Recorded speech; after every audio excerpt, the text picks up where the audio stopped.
isu ekonomi bayangan tadi, sambung juga dengan apa yang telah dibangkitkan dan juga oleh YB Machang, antara langkah yang dilaksanakan oleh Jabatan Kastom Diraja. Tadi saya sebut tentang ASDN terutamanya, tapi sekarang Jabatan Kastom Diraja dengan kerjasama agensi penguatkuasaan yang lain ada seperti berikut. Operasi khas ke atas barangan kritikal dan berduti tinggi yang diimport di pelabuhan dan pintu masuk negara melalui pemeriksaan dokumen dan sebagainya.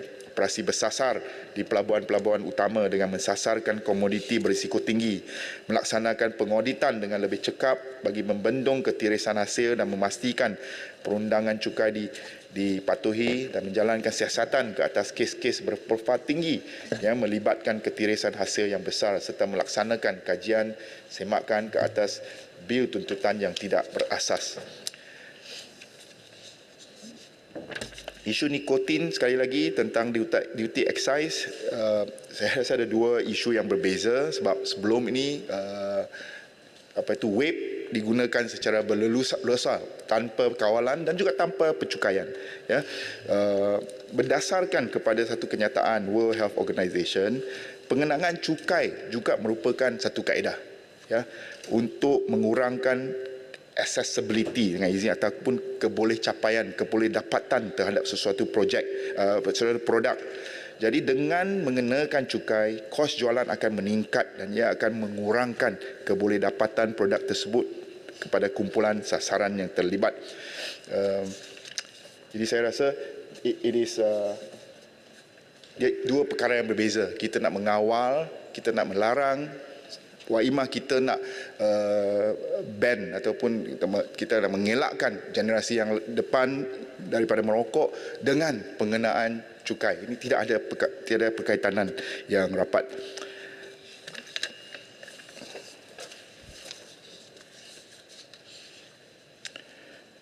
Okey, mungkin akhir sekali sebab Arau ada bangkitkan isu ini tentang Akta Petroleum, tentang pindaan kepada perubahan sempadan hak negeri.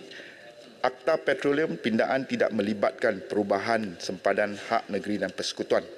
Itu satu jawapan yang ringkas kepada Arau.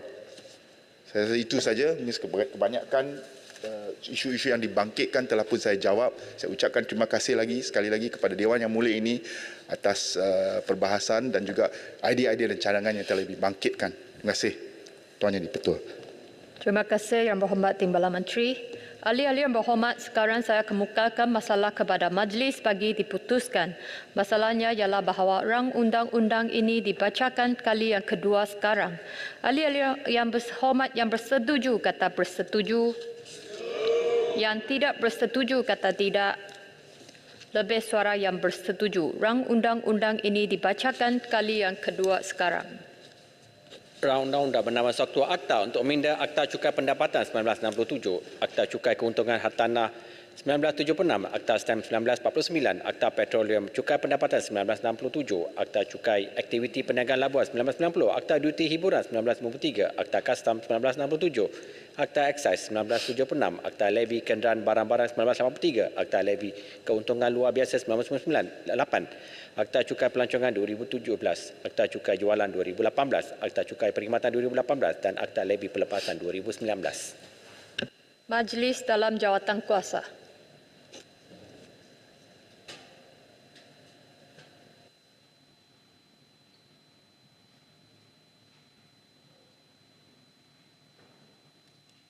Pasal-pasal 1 hingga 142. Fasal-fasal 1 hingga 142 jadi sebahagian daripada rang undang-undang. Tuan Pengerusi, saya memohon mencadangkan agar rang undang-undang ini dimaklumkan kepada majlis sekarang. Ahli-ahli yang berhormat, masalahnya ialah bahawa rang undang-undang ini dimaklumkan kepada majlis sekarang. Ahli-ahli yang bersetuju kata bersetuju. Yang tidak bersetuju kata tidak. Lebih suara yang bersetuju. Majlis Persidang semula sebagai majlis mesyuarat.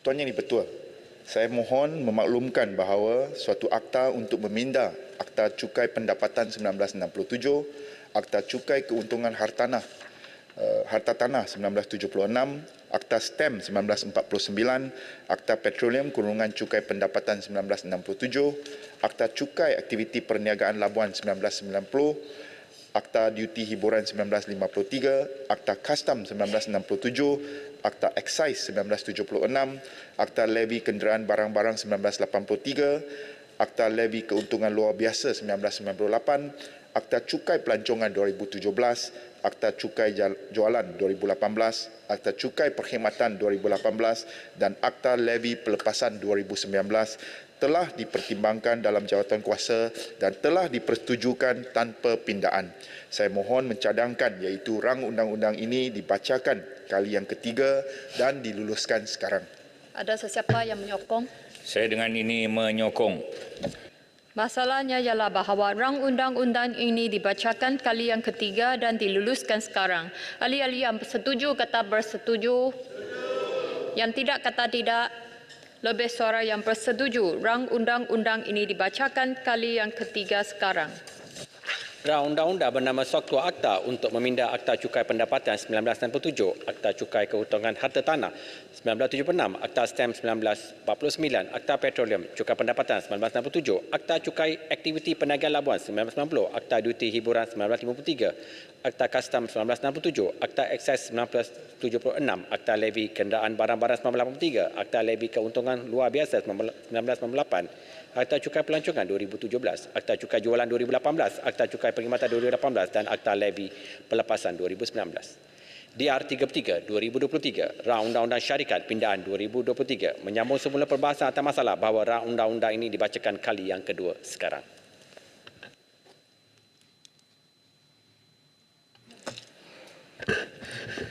Bismillahirrahmanirrahim. Puan Yang di-Pertua, saya pohon baca para yang pertama yang saya bacakan sebelum ini. Silakan. Puan Yang di-Pertua, saya pohon mencadangkan iaitu suatu akta untuk meminda Akta Syarikat 2016 bagi memperkukuh rangka kerja rehabilitasi dan mekanisme penyelamat korporat serta meningkatkan ketelusan korporat melalui pengukuhan rangka kerja pelaporan pemunya beneficial dibacakan kali yang kedua sekarang. Puan Yang di-Pertua, pandemik COVID-19 yang melanda sejak penghujung 2019 telah memberi kesan yang negatif terhadap perkembangan ekonomi di Malaysia dan juga ekonomi global secara keseluruhannya. Sepanjang tahun 2020 dan sehingga kini, Kementerian Perdagangan Dalam Negeri dan Kos Sara Hidup melalui Suruhanjaya Syarikat Malaysia telah melaksanakan pelbagai inisiatif bagi membantu sektor korporat di Malaysia untuk menangani kesan negatif pandemik COVID-19 antaranya seperti yang berikut. A. Melaksanakan tempoh moratorium penyerah simpanan dokumen berkanun sehingga 31 Disember 2021 tanpa mengenakan fee lewat serah simpan. B. Melanjutkan tempoh pematuhan mesyuarat agung tahunan dan tempoh serah simpan penyata keuangan selama 90 hari atau sehingga 31 Disember 2020 mengikut tarikh yang terkemudian bagi penyata keuangan dengan tahun keuangan berakhir 1 September 2019 sehingga 31 Julai 2020 dan inisiatif ini sejurusnya dipanjangkan untuk tahun keuangan berakhir 31 Julai 2021.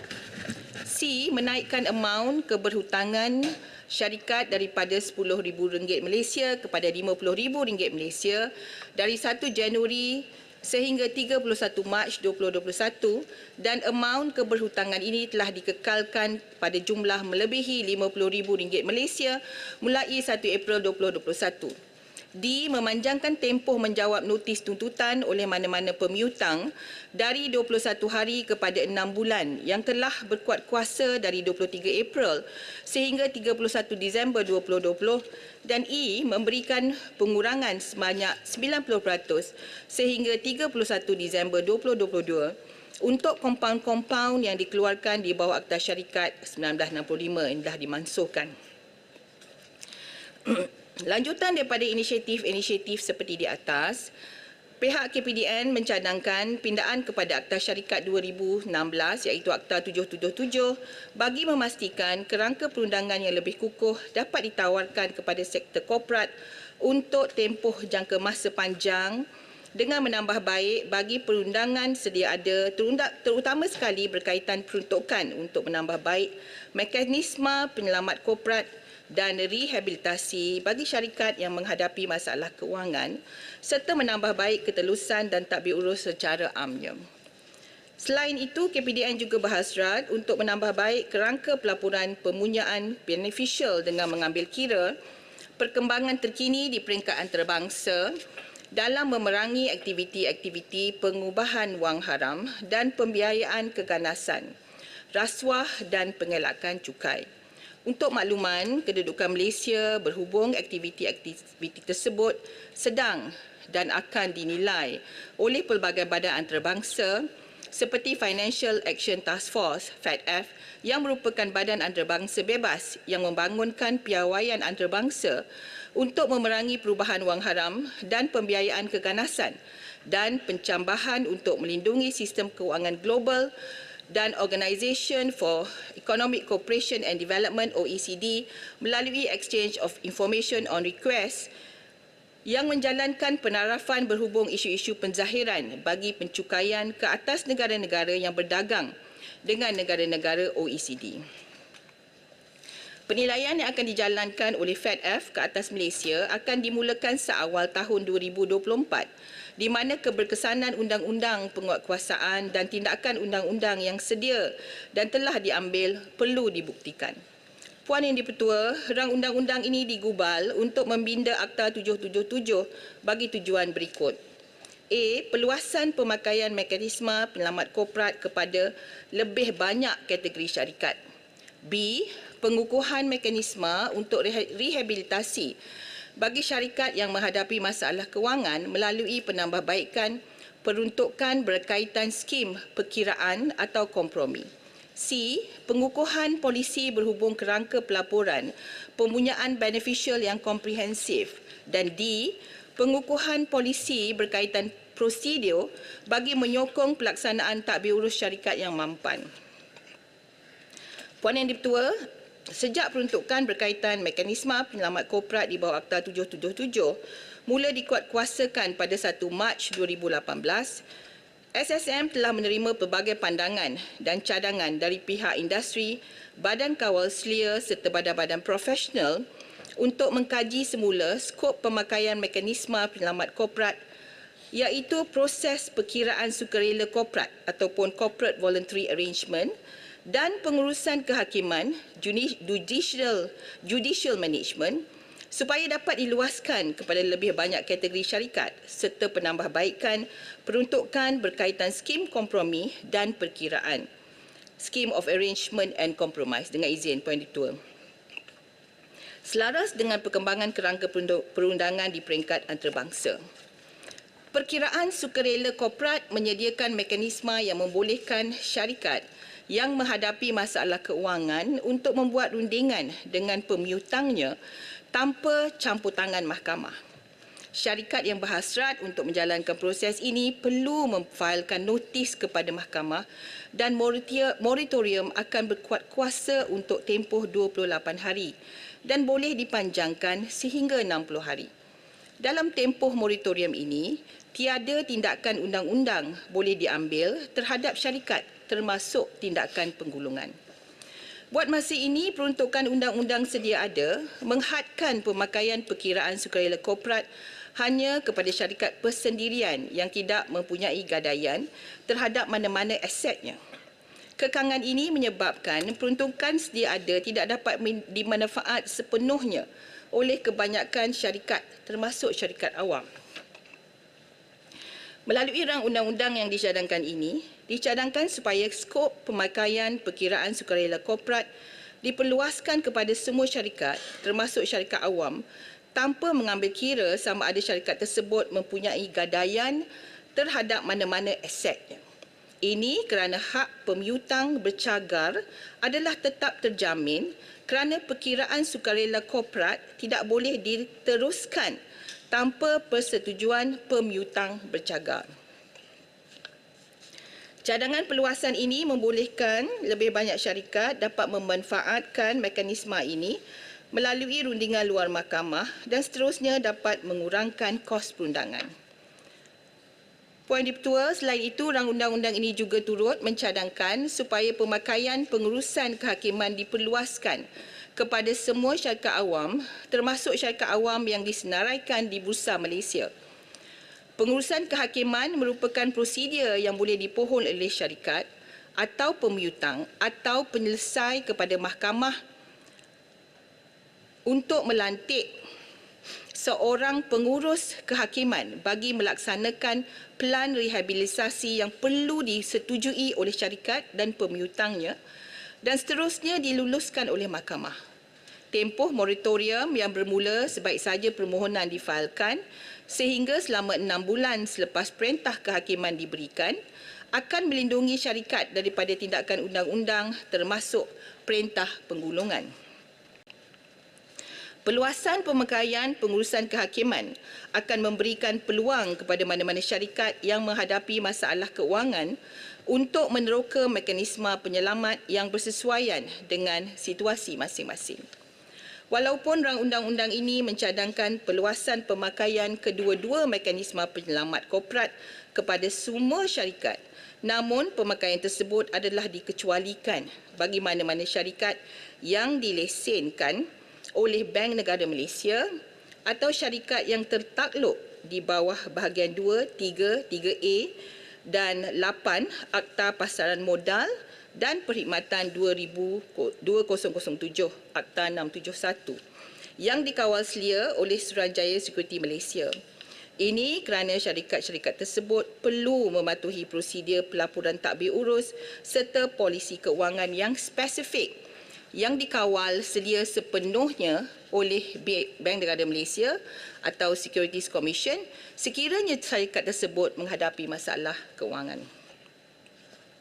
Puan Dipertua, selain meluaskan pemakaian mekanisme penyelamat korporat kepada hampir ke semua kategori syarikat, pihak KPDN juga berpandangan bahawa suatu mekanisme rehabilitasi yang memberi pilihan atau option disediakan kepada syarikat yang menghadapi masalah kewangan untuk memulihkan syarikat melalui penambahbaikan peruntukan sedia ada berkaitan skim perkiraan atau kompromi. Cadangan ini juga adalah setanding dengan kerangka insolvensi di negara-negara maju termasuk United Kingdom, Singapura dan Amerika Syarikat. Pemakaian skim perkiraan atau kompromi untuk proses rehabilitasi syarikat dilihat menjadi pilihan utama oleh syarikat yang menghadapi masalah kewangan kerana syarikat masih di bawah kawal selia pihak pengurusan syarikat tersebut. Oleh itu, kerangka perundangan berkaitan skim perkiraan atau kompromi perlu ditambah baik supaya ianya memberi insentif kepada pengurusan syarikat untuk mencadangkan pelan rehabilitasi yang sesuai bagi memastikan syarikat boleh terus beroperasi dan tidak berdepan dengan tindakan penggulungan.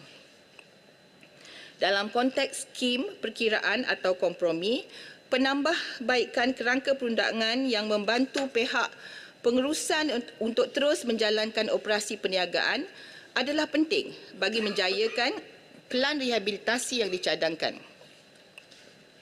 Oleh demikian, antara pindaan yang dicadangkan adalah seperti berikut. A.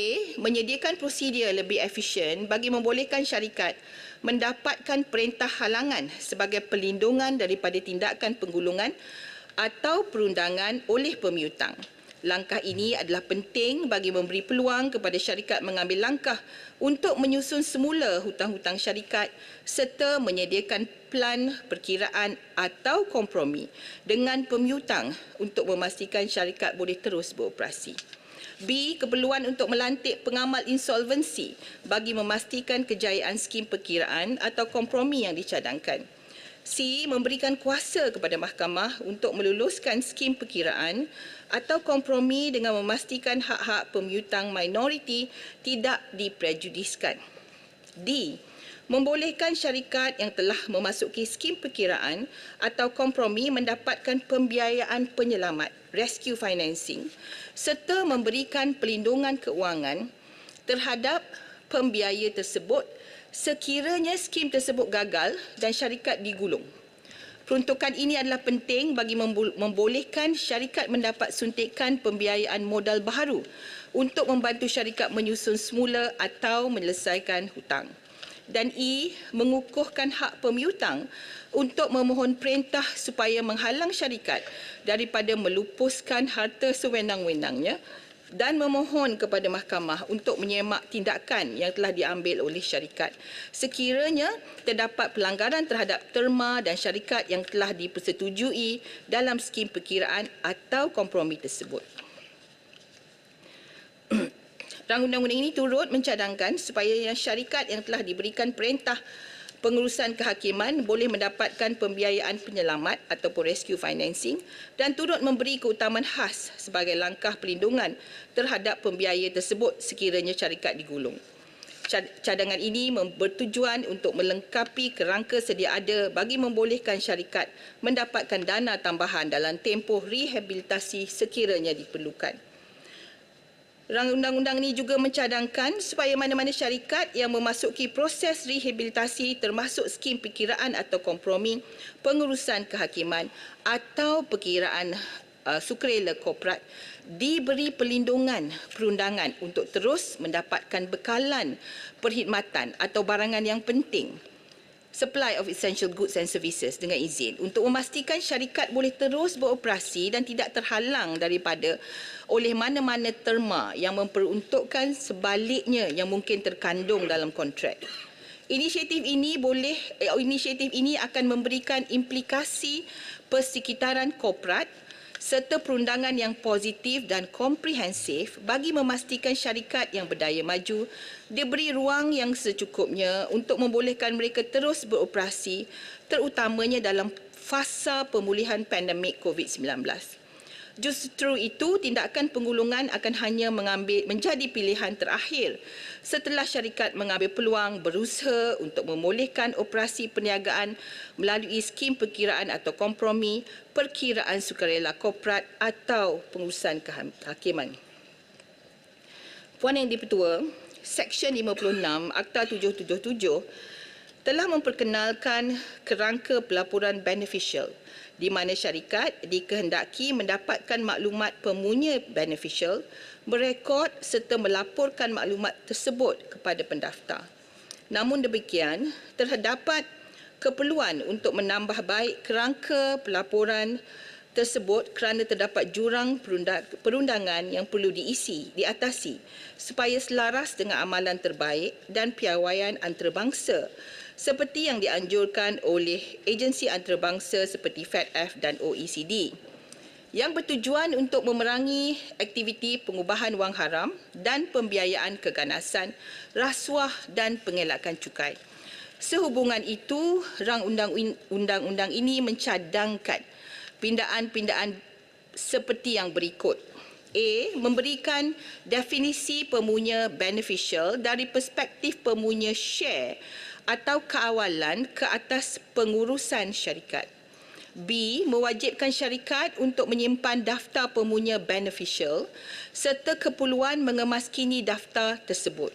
C. Menjelaskan kewajipan pelaporan pempunyaan beneficial kepada pendaftar melalui serah simpan penyata tahunan syarikat serta pengemaskinian maklumat pemunya beneficial apabila terdapat perubahan. D. Menjelaskan obligasi mana-mana orang untuk memaklumkan syarikat sekiranya mereka merupakan pemunya beneficial. Dan E. Memberikan kuasa kepada Menteri Perdagangan Dalam Negeri dan Kos Sara Hidup untuk menentukan kategori syarikat yang tidak perlu membuat pelaporan di bawah Akta 777 kerana tertakluk kepada perundangan lain yang serupa dan pihak yang boleh diberikan akses berkaitan maklumat pemunya beneficial tersebut.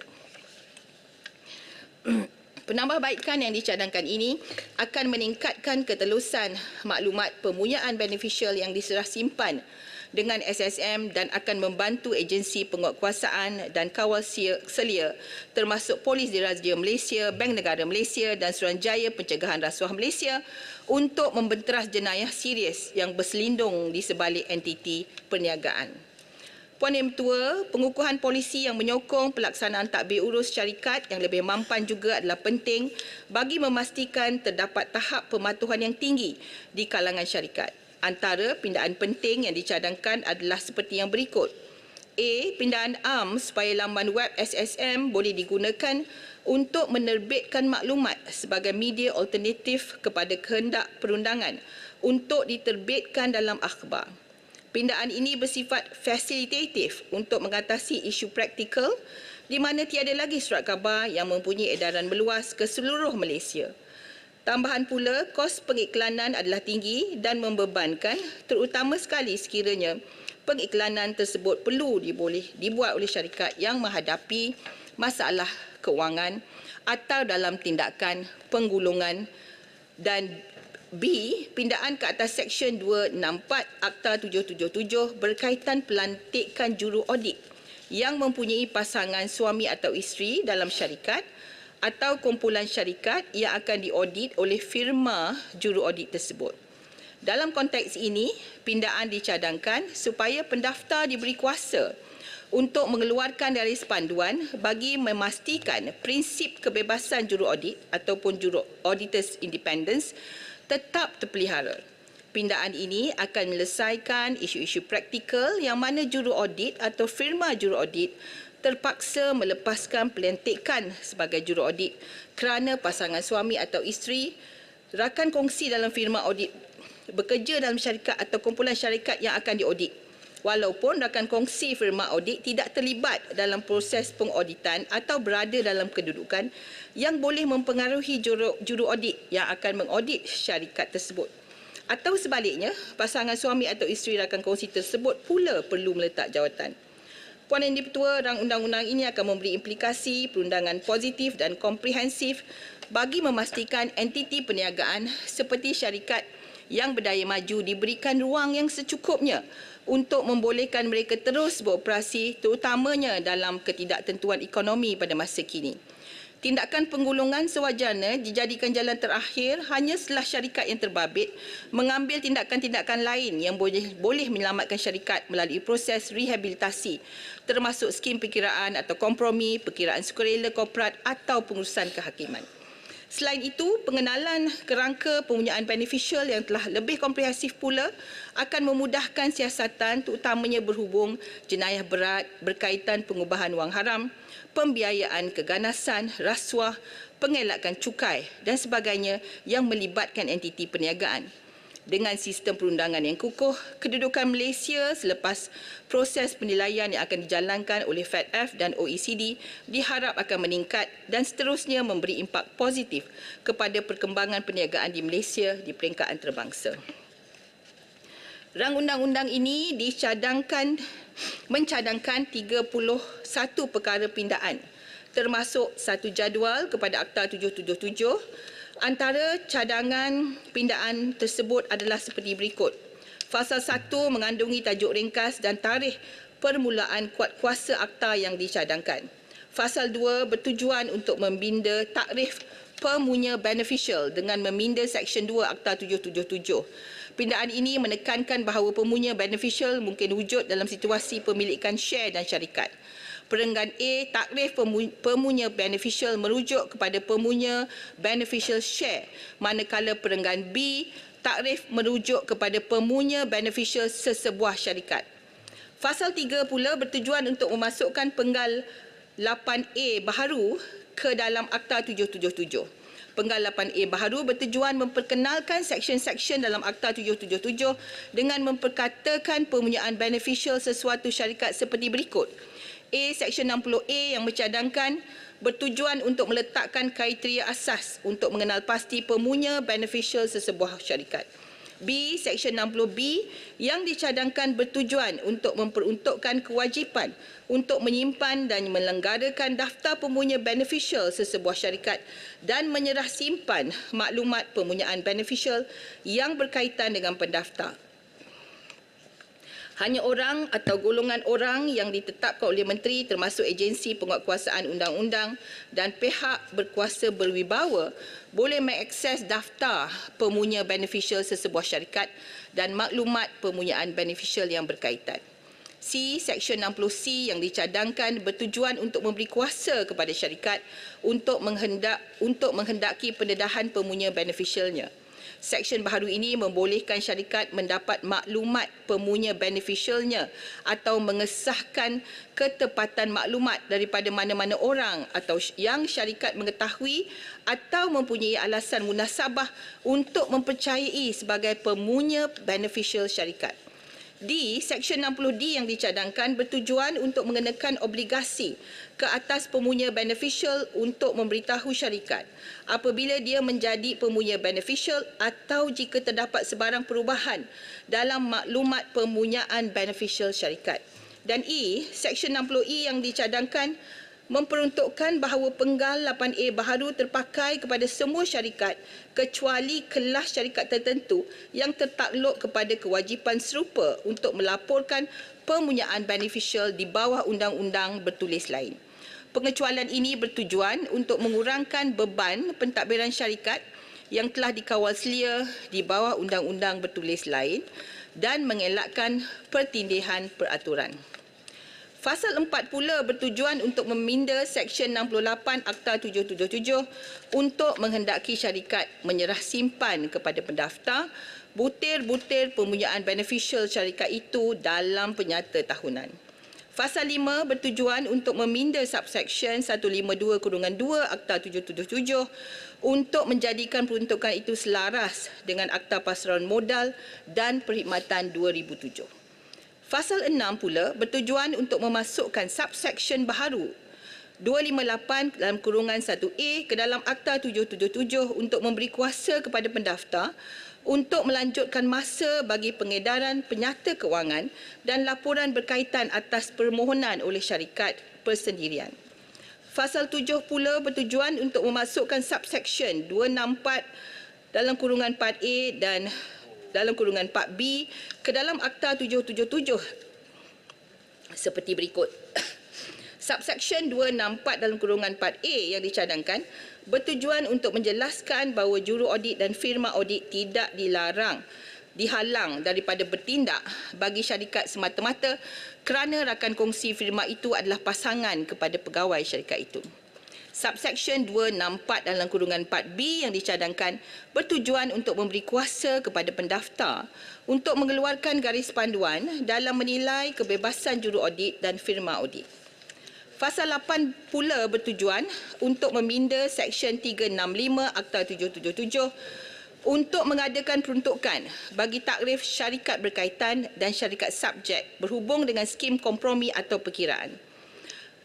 Fasal 9 bertujuan untuk meminda Seksyen 366 Akta 777 seperti berikut.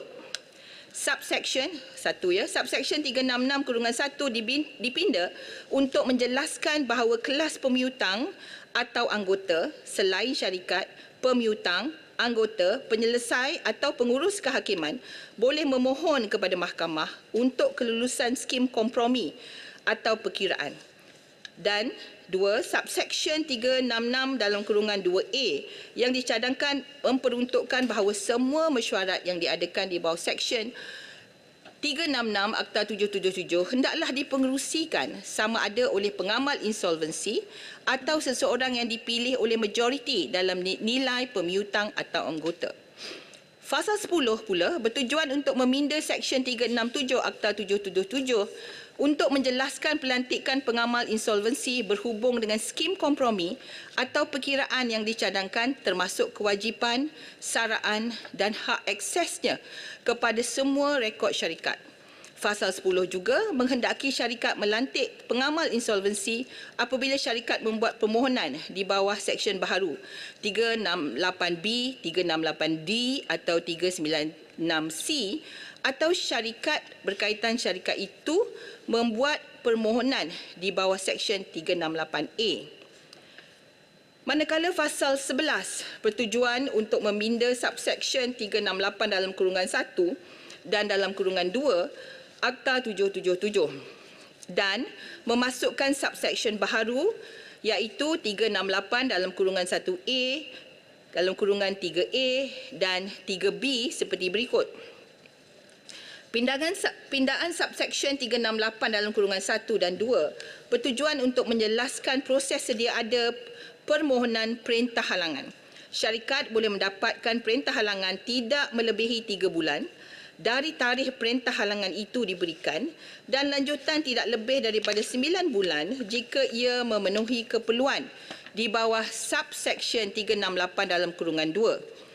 Sepanjang tempoh moratorium, tiada tindakan dan prosiding boleh dimulakan atau diteruskan melainkan dengan keizinan mahkamah dan tertakluk yang dicadangkan bertujuan untuk kepada apa-apa terma yang boleh dikenakan oleh mahkamah. Subsection baharu 368 dalam kurungan 1A baharu yang memperkenalkan tempoh moratorium tidak lebih daripada 2 bulan yang berkuat kuasa apabila memfailkan permohonan untuk perintah halangan. Subsection baharu 368 dalam kurungan 3A bertujuan untuk menyediakan perlindungan yang boleh diberikan kepada syarikat apabila perintah halangan telah diberikan dan bagi mengelakkan penyalahgunaan proses yang mungkin menjejaskan hak anggota dan pemiutang. Subsection baharu 368 dalam kurungan 3B menjelaskan bahawa tiada perintah halangan boleh diberikan kepada syarikat jika perintah di bawah Seksyen 368B, 368D atau 396C Akta 777 telah diberikan kepada syarikat atau perintah di bawah 368A telah diberikan kepada syarikat berkaitannya dalam tempoh 12 bulan sebelumnya. Fasal 12 pula bertujuan untuk memperkenalkan seksyen baharu 368A, 368B, 368C dan 368D untuk memudahkan skim kompromi atau perkiraan bagi kumpulan syarikat berkaitan seperti berikut. A. Seksyen baharu 368A bertujuan untuk membenarkan syarikat berkaitan memohon perintah halangan jika ia memainkan peranan penting dalam skim kompromi atau perkiraan yang dicadangkan. B. Seksyen baharu 368B memperkenalkan pembiayaan penyelamat untuk syarikat dalam satu skim kompromi atau perkiraan dan pembiayaan penyelamat diberikan keutamaan lebih tinggi sekiranya berlaku penggulungan. Seksyen baharu 368C bertujuan untuk memberikan kuasa kepada mahkamah untuk menghalang pelupusan hartanah apabila syarikat berada di bawah perintah halangan. Dan D, Seksyen baharu 368D bertujuan untuk memberikan kuasa kepada mahkamah untuk menyekat kelas pemiutang dan berpuas hati bahawa pemiutang yang menentang tidak prejudis apabila meluluskan skim kompromi atau perkiraan. Manakala fasal 13 bertujuan untuk memasukkan seksyen baharu 369A, 369B, 369C dan 369D ke dalam Akta 777 seperti berikut. A. Seksyen 369A yang dicadangkan bertujuan untuk memberikan kuasa kepada mahkamah untuk memerintahkan mesyuarat lain untuk mengundi semula skim kompromi atau perkiraan yang dicadangkan tertakluk kepada syarikat syarat-syarat tertentu. B. Seksyen 369B yang dicadangkan bertujuan untuk memperuntukkan keperluan pemiutang mengemukakan bukti hutang bagi membolehkan mereka mengundi dalam mesyuarat untuk mempertimbangkan cadangan skim kompromi atau perkiraan. C. Seksyen 369C yang dicadangkan bertujuan untuk memberikan kuasa kepada mahkamah untuk mengeluarkan perintah untuk meluluskan skim kompromi atau perkiraan yang dicadangkan walaupun tanpa mesyuarat pemiutang dengan syarat mahkamah berpuas hati bahawa pemiutang akan bersetuju dengan skim tersebut sekiranya mesyuarat pemiutang itu diadakan. D. Seksyen 369D yang dicadangkan bertujuan untuk memberikan kuasa kepada mahkamah untuk menjelaskan terma skim kompromi atau perkiraan yang telah diluluskan atas permohonan oleh mana-mana syarikat atau pemiutang yang terikat dengan skim itu. Manakala fasal 14 bertujuan untuk meminda Seksyen 395 Akta 777 dengan meluaskan pemakaian perkiraan sukarela korporat kepada semua syarikat, termasuk syarikat yang mewujudkan gadaian ke atas harta atau aku janjinya. Walau bagaimanapun, perkiraan sukarela korporat tidak terpakai kepada syarikat yang dikawal selia oleh Bank Negara Malaysia dan syarikat yang dilesenkan, diluluskan atau didaftarkan di bawah Akta Pasaran Modal dan Perkhidmatan 2007 iaitu Akta 671 dan Akta Perindustrian Security Depository Pusat 1991 iaitu Akta 453. Fasal 15 pula bertujuan untuk memasukkan seksyen baharu 398A untuk membenarkan pemiutang bercagar mendapatkan semula harta alih bercagar semasa tempoh moratorium perkiraan sukarela korporat di bawah keadaan tertentu.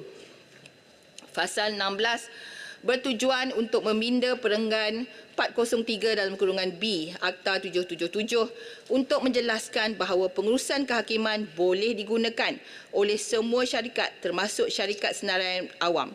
Walau bagaimanapun, pengurusan kehakiman tidak terpakai kepada syarikat yang dikawal selia oleh Bank Negara Malaysia dan syarikat yang dilesenkan, diluluskan atau didaftarkan di bawah Akta Pasaran Modal dan Perkhidmatan 2007 dan Akta Perindustrian Security Depository Pusat 1991. Fasal 17 pula bertujuan untuk meminda subseksyen baharu iaitu 406 dalam kurungan 1 dan 2 Akta 777 untuk menjelaskan bahawa perintah pengurusan kehakiman kini boleh dilanjutkan untuk tempoh 6 bulan atau lebih lama supaya perintah pengurusan kehakiman yang diluluskan boleh diteruskan melebihi 12 bulan. Fasal 18 pula bertujuan untuk memasukkan subseksyen baharu 411 dalam kurungan 5 ke dalam Akta 777 untuk membenarkan pemiutang bercagar mendapatkan semula harta alih bercagar di bawah keadaan tertentu semasa perintah pengurusan kehakiman masih berkuat kuasa. Fasal 19 bertujuan untuk memasukkan seksyen baharu 415A ke dalam Akta 777 untuk membenarkan syarikat di bawah pengurusan penghakiman mendapatkan pembiayaan menyelamat dan pembiayaan menyelamat diberi kedudukan keutamaan yang lebih tinggi sekiranya berlaku penggulungan. Fasal 20 pula bertujuan untuk memasukkan penggal 9 baharu dan seksyen baharu 430A ke dalam Akta 777 untuk menangani fasal berkaitan insolvensi di bawah mana-mana kontrak untuk pembekalan barang dan perkhidmatan yang perlu untuk menyokong operasi syarikat antara pembekal dan syarikat yang melaksanakan skim kompromi atau perkiraan. Perkiraan sukarela atau di bawah pengurusan kehakiman itu. Fasal 21 bertujuan untuk memasukkan subseksyen baharu 433 dalam kurungan 4D dan 433 dalam kurungan 4E ke dalam Akta 777 untuk menghendaki penyelesai yang diluluskan untuk memberitahu pendaftar tentang maklumat tertentu dan mengemaskini maklumat sedemikian yang disenaraikan di bawah subseksyen baharu 433 dalam kurungan 4D. Manakala fasal 22 pula bertujuan untuk menjelaskan bahawa permulaan penggulungan ialah tarikh perintah penggulungan. Ini selaras dengan subseksyen 467 dalam kurungan 2 Akta 777. Fasal 23 bertujuan untuk memasukkan perenggan baharu iaitu 562 dalam kurungan 1 dalam kurungan FA ke dalam Akta 777 untuk menghendaki syarikat asing memberikan maklumat pempunyaan beneficial kepada pendaftar pada masa pendaftaran. Fasal 24 bertujuan untuk memasukkan perenggan baharu 567 dalam kurungan 1 dalam kurungan FA untuk menghendaki syarikat asing menyerah simpan dengan pendaftar mengenai apa-apa perubahan atau pindaan kepada status syarikat asing itu. Fasal 25 bertujuan untuk memasukkan seksyen baharu 573A ke dalam Akta 777 untuk menjelaskan bahawa peruntukan yang berhubungan dengan pempunyaan beneficial juga terpakai kepada semua syarikat asing. Fasal 26 bertujuan untuk memasukkan perenggan baharu 576 dalam kurungan 2 dalam kurungan HA dan 576 dalam kurungan 2 dalam kurungan HB ke dalam Akta 777 untuk menghendaki syarikat asing menyerah simpan butir-butir pempunyaan beneficial syarikat asing itu kepada pendaftar dalam penyata tahunannya. Fasal 24 bertujuan untuk memasukkan seksyen baharu 612A ke dalam Akta 777 untuk memperuntukkan bahawa laman Sesawang Suruhanjaya boleh digunakan untuk menyiarkan maklumat yang sebaliknya dikehendaki disiarkan dalam surat khabar. Fasal 29 pula bertujuan untuk memasukkan perenggan 613 dalam kurungan 1 dalam kurungan AA dan 613 dalam kurungan 1 dalam kurungan BA ke dalam Akta 777 untuk mengadakan peruntukan bagi kuasa menteri untuk membuat peraturan bagi dan berkenaan dengan apa-apa perkara yang berhubungan dengan capaian maklumat pempunyaan beneficial juga berkaitan dengan skim kompromi atau perkiraan sukarela korporat, pengurusan kehakiman, pembubaran dan penerimaan. Fasal 30 pula bertujuan untuk memasukkan jadual baharu ke dalam Akta 777. Jadual ke-9 baharu yang dimasukkan selepas jadual ke-9 Akta 777 menyenaraikan barang dan perkhidmatan yang perlu dinyatakan di bawah Seksyen 430A Akta 777. Manakala yang terakhir, Fasal 31 bertujuan untuk mengadakan peruntukan kecualian. Tuan Yang di-Pertua, saya pohon mencadangkan. Ada Terima kasih. sesiapa yang menyokong? Puan Yang di-Pertua, saya menyokong. Ahli-ahli yang berhormat, masalah di hadapan majlis ialah rang undang-undang bernama Suatu Akta untuk Memindah Akta Syarikat 2016 dibacakan kali yang kedua sekarang dan terbuka untuk dibahas. Senarai pembahas adalah seperti berikut: YB Rasa, YB Mersin, YB Pasir Kudang, YB Sabak Bernam, YB Tebrau, YB Padang Terap, YB Balek Pulau, YB Padang Besar, YB Bangi, YB Kepala Patas, YB Pulai, YB Besut dan YB Arau. Saya jemput Yang Berhormat Rasa. 5 minit. Terima kasih kepada Datuk Yang di-Pertua atas peluang yang diberikan kepada saya untuk ambil bahagian dalam perbahasan Akta Syarikat Pindaan 2023 yang meminda Akta Induk Akta Syarikat 2016.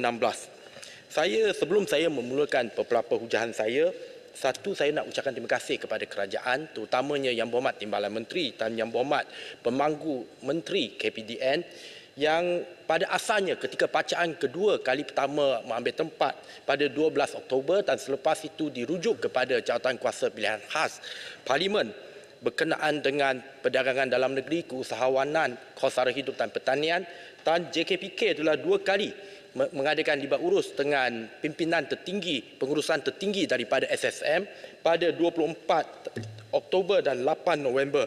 Dan akhirnya penyata ini yang dinamakan DR 15 tahun 2023 telah diletakkan di atas meja. Saya ucapkan terima kasih sebab libat urus begini menandakan ada perbincangan, ada perhubungan, interaksi di antara pihak eksekutif dengan jawatankuasa pilihan khas yang dibentuk di Parlimen. Dan saya selaku pengurusi JKPK merakamkan ucapan terima kasih kepada kerajaan. Saya mendengar permulaan pembentangan oleh Yang Berhormat Timbalan Menteri tadi yang menyentuh berkenaan dengan moratorium ketika kita menghadapi pandemik COVID. Persoalan pertama saya adalah moratorium, ya, dia menjadi satu frasa yang cukup sinonim ketika pandemik. Sekarang ni pasca pandemik, semua sektor sudah kembali ke keadaan asal. Semua sektor sudah berurusan seperti biasa.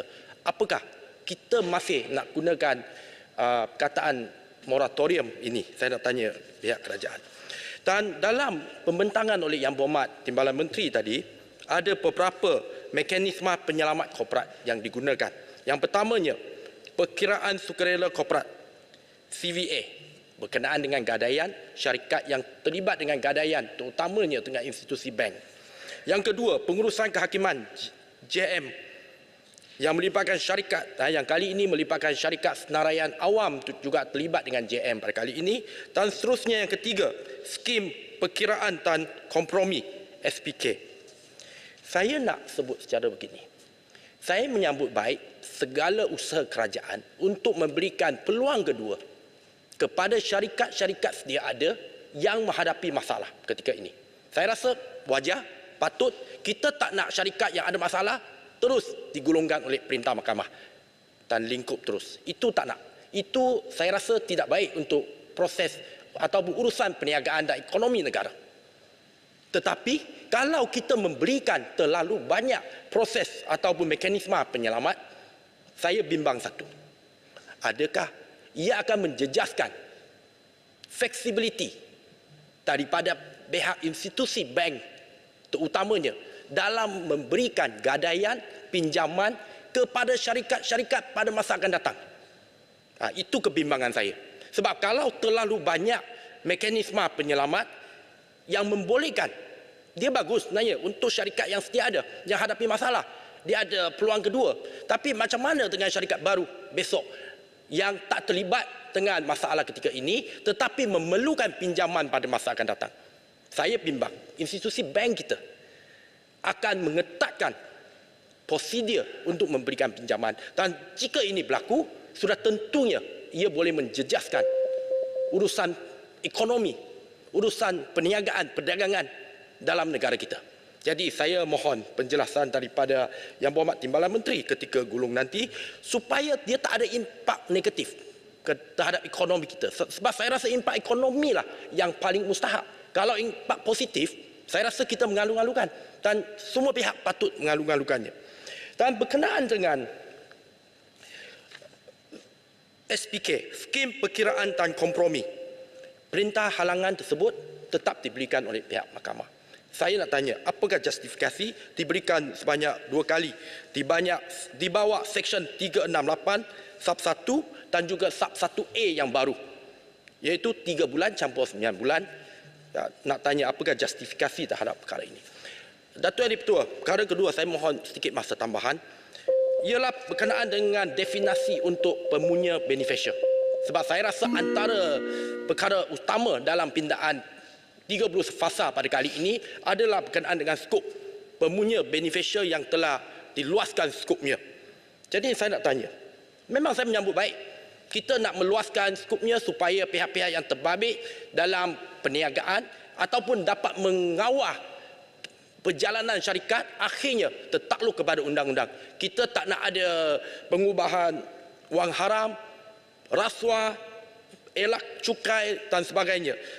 Tetapi apakah dengan adanya luaskan skop ini akan membantu ekonomi kita? Sebab kalau kita buat pindaan meluaskan skop, dia sepatutnya melibatkan 2 perkara. Yang pertama sudah pasti saya tahu penarafan daripada badan antarabangsa FATF dan OECD. Saya difahamkan negara kita telah menjadi ahli FATF sejak tahun 2016. Jadi sekiranya kita tak mematuhi penarafan yang ditetapkan oleh badan antarabangsa ini, apakah kesannya? Dan sekiranya kita patuhi, apakah kebaikan yang negara kita, industri dalaman negara kita akan perolehi?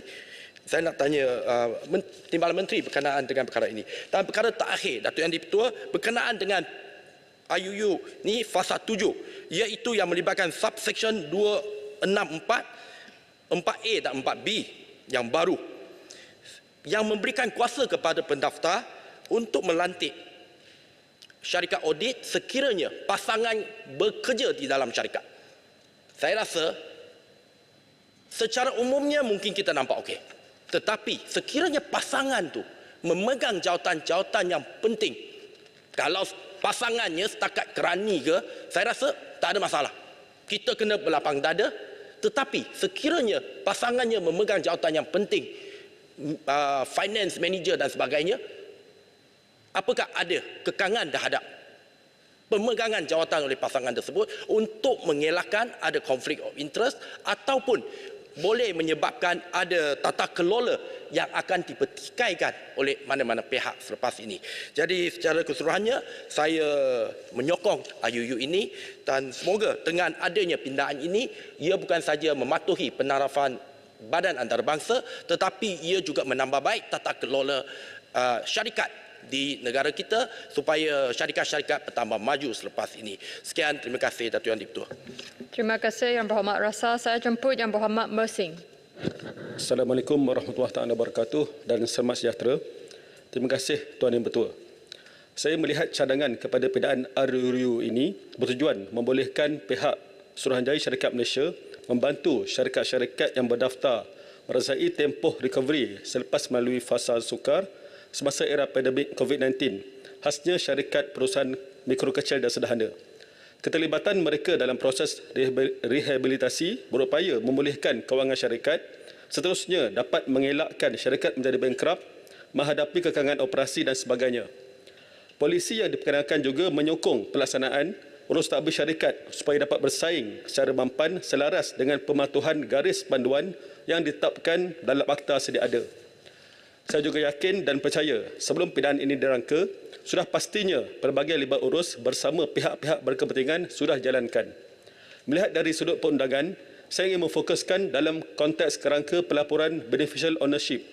Pindaan yang dilakukan adalah penambahbaikan, mengekang dengan lebih berkesan segala bentuk aktiviti-aktiviti berkaitan pengubahan wang haram, pembiayaan keganasan, rasuah, tindakan mengelak cukai, serta jenayah komersial yang sering berlaku dalam entiti syarikat, khasnya syarikat sedang berhad atau enterprise company.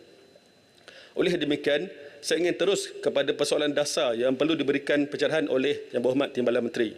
Pertama, saya ingin bertanya tentang kerangka pelaporan pemunjuk beneficial. Adakah kedudukan Malaysia sangat terdedah dengan aktiviti pengubahan wang haram dan pembiayaan keganasan sehingga perlunya penzahiran ini dibuat? Saya faham seperti mana yang diperkatakan oleh Yang Berhormat Timbalan Menteri bahawa pindaan ini bertujuan untuk mengekang jenayah-jenayah serius seperti pengubahan wang haram, rasuah dan sebagainya. Bagaimana pula dengan situasi di mana syarikat itu sendiri menjalankan aktiviti yang tidak nampak seperti melanggar undang-undang tetapi sebenarnya melanggar dalam pelbagai peraturan atau undangan seperti perolehan tender kerajaan atau menjalankan aktiviti yang bersifat anti persaingan? Adakah rang undang-undang ini boleh membantu kerajaan untuk menghapuskan isu-isu serius seperti kes Alibaba, kartel atau syarikat-syarikat yang bersekongkol untuk mendapatkan tender-tender kerajaan? Apakah bentuk penyelarasan yang telah dibuat berentas kementerian dengan agensi penguasaan seperti Bank Negara Malaysia dan SPRM, terutama untuk memudahkan siasatan badan penguasaan dan penyiasatan terhadap pihak yang mungkin berselindung ketika menjalankan jenayah dengan menggunakan entiti perniagaan? Seterusnya, sejauh mana penyediaan template atau pendekatan garis panduan berkaitan urusan-urusan pelaporan dan kemaskini penzahiran maklumat yang wajib diserahkan kepada pihak SSM? Adakah sistem teras SSM untuk serah simpan elektronik yang sedang dibangunkan juga telah dijajarkan dengan piawaian antarabangsa dan amalan terbaik seperti FATF dan OECD mengambil kira pematuhan amalan tabir urus secara telus dan accountability? Selain itu, adakah pindaan yang dicadangkan ini akan mewujudkan implikasi kos kewangan yang perlu tanggung oleh pihak syarikat dan apakah bentuk hukuman barang penalti kepada pihak syarikat yang akan memberikan kerjasama penuh?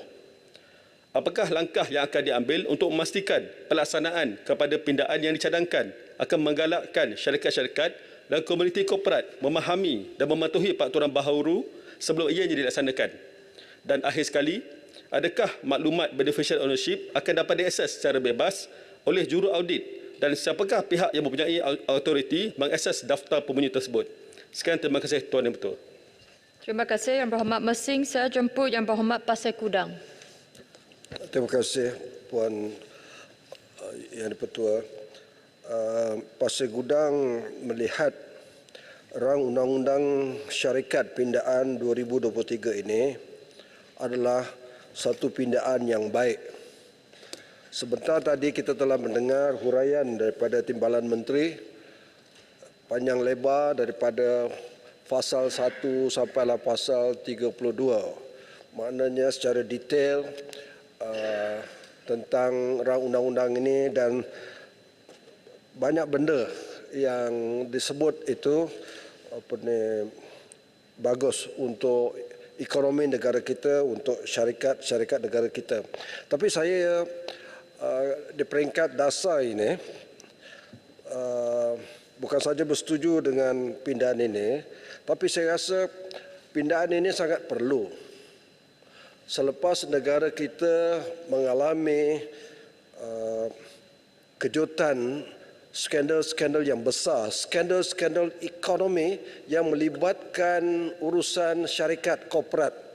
Misalnya 1MDB, skandal korporat yang besar berskala global, berbilion ringgit. SRC International Sdn Bhd, ini juga skandal yang melibatkan syarikat.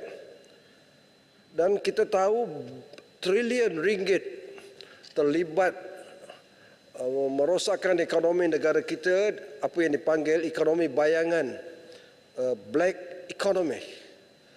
Jadi memang wajar sekali Kementerian Perdagangan Dalam Negeri, khususnya Suruhanjaya Syarikat Malaysia, membuat pindaan ini, dan ini sangat penting. Sebab negara kita ini negara perdagangan, negara ekonomi terbuka, market economy.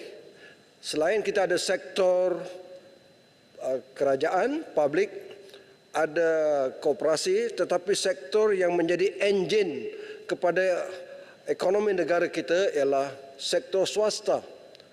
Dan punca kuasa sektor swasta ini bukan undang-undang yang lain, tetapi undang-undang syarikat, Company Act, Akta 777 ini. Ya? Dan kita telah lihat pendedahan berbilion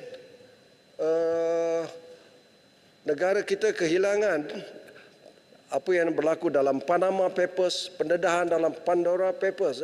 Jadi ini satu, saya melihat, saya ucapkan tahniah kepada Kementerian Perdagangan Dalam Negeri, khususnya SSM, telah melakukan satu perkara yang patriotik untuk jaga kepentingan negara ini, dan kita memang patut sokong undang-undang ini. Memang tak dapat dinafikan, undang-undang ini agak teknikal sikit. Nak selamatkan syarikat supaya jangan mudah gulung tikar, ya? Ada pembunya beneficial, umpamanya, memang teknikal, tetapi ini penting dan telah diterang dengan mudah oleh Timbalan Perdana Menteri kita, dan kita mudah faham. Dan saya dimaklumkan bahawa rang undang-undang ini bukan saja telah diteliti, dibahas dalam perbincangan beberapa kali dengan jawatankuasa pilihan khas, tetapi dimaklumkan juga bahawa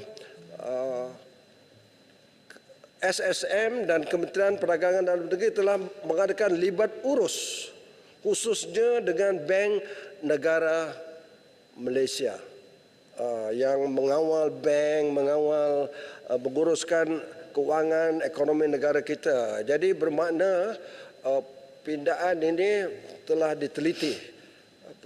Dan saya percaya akhir sekali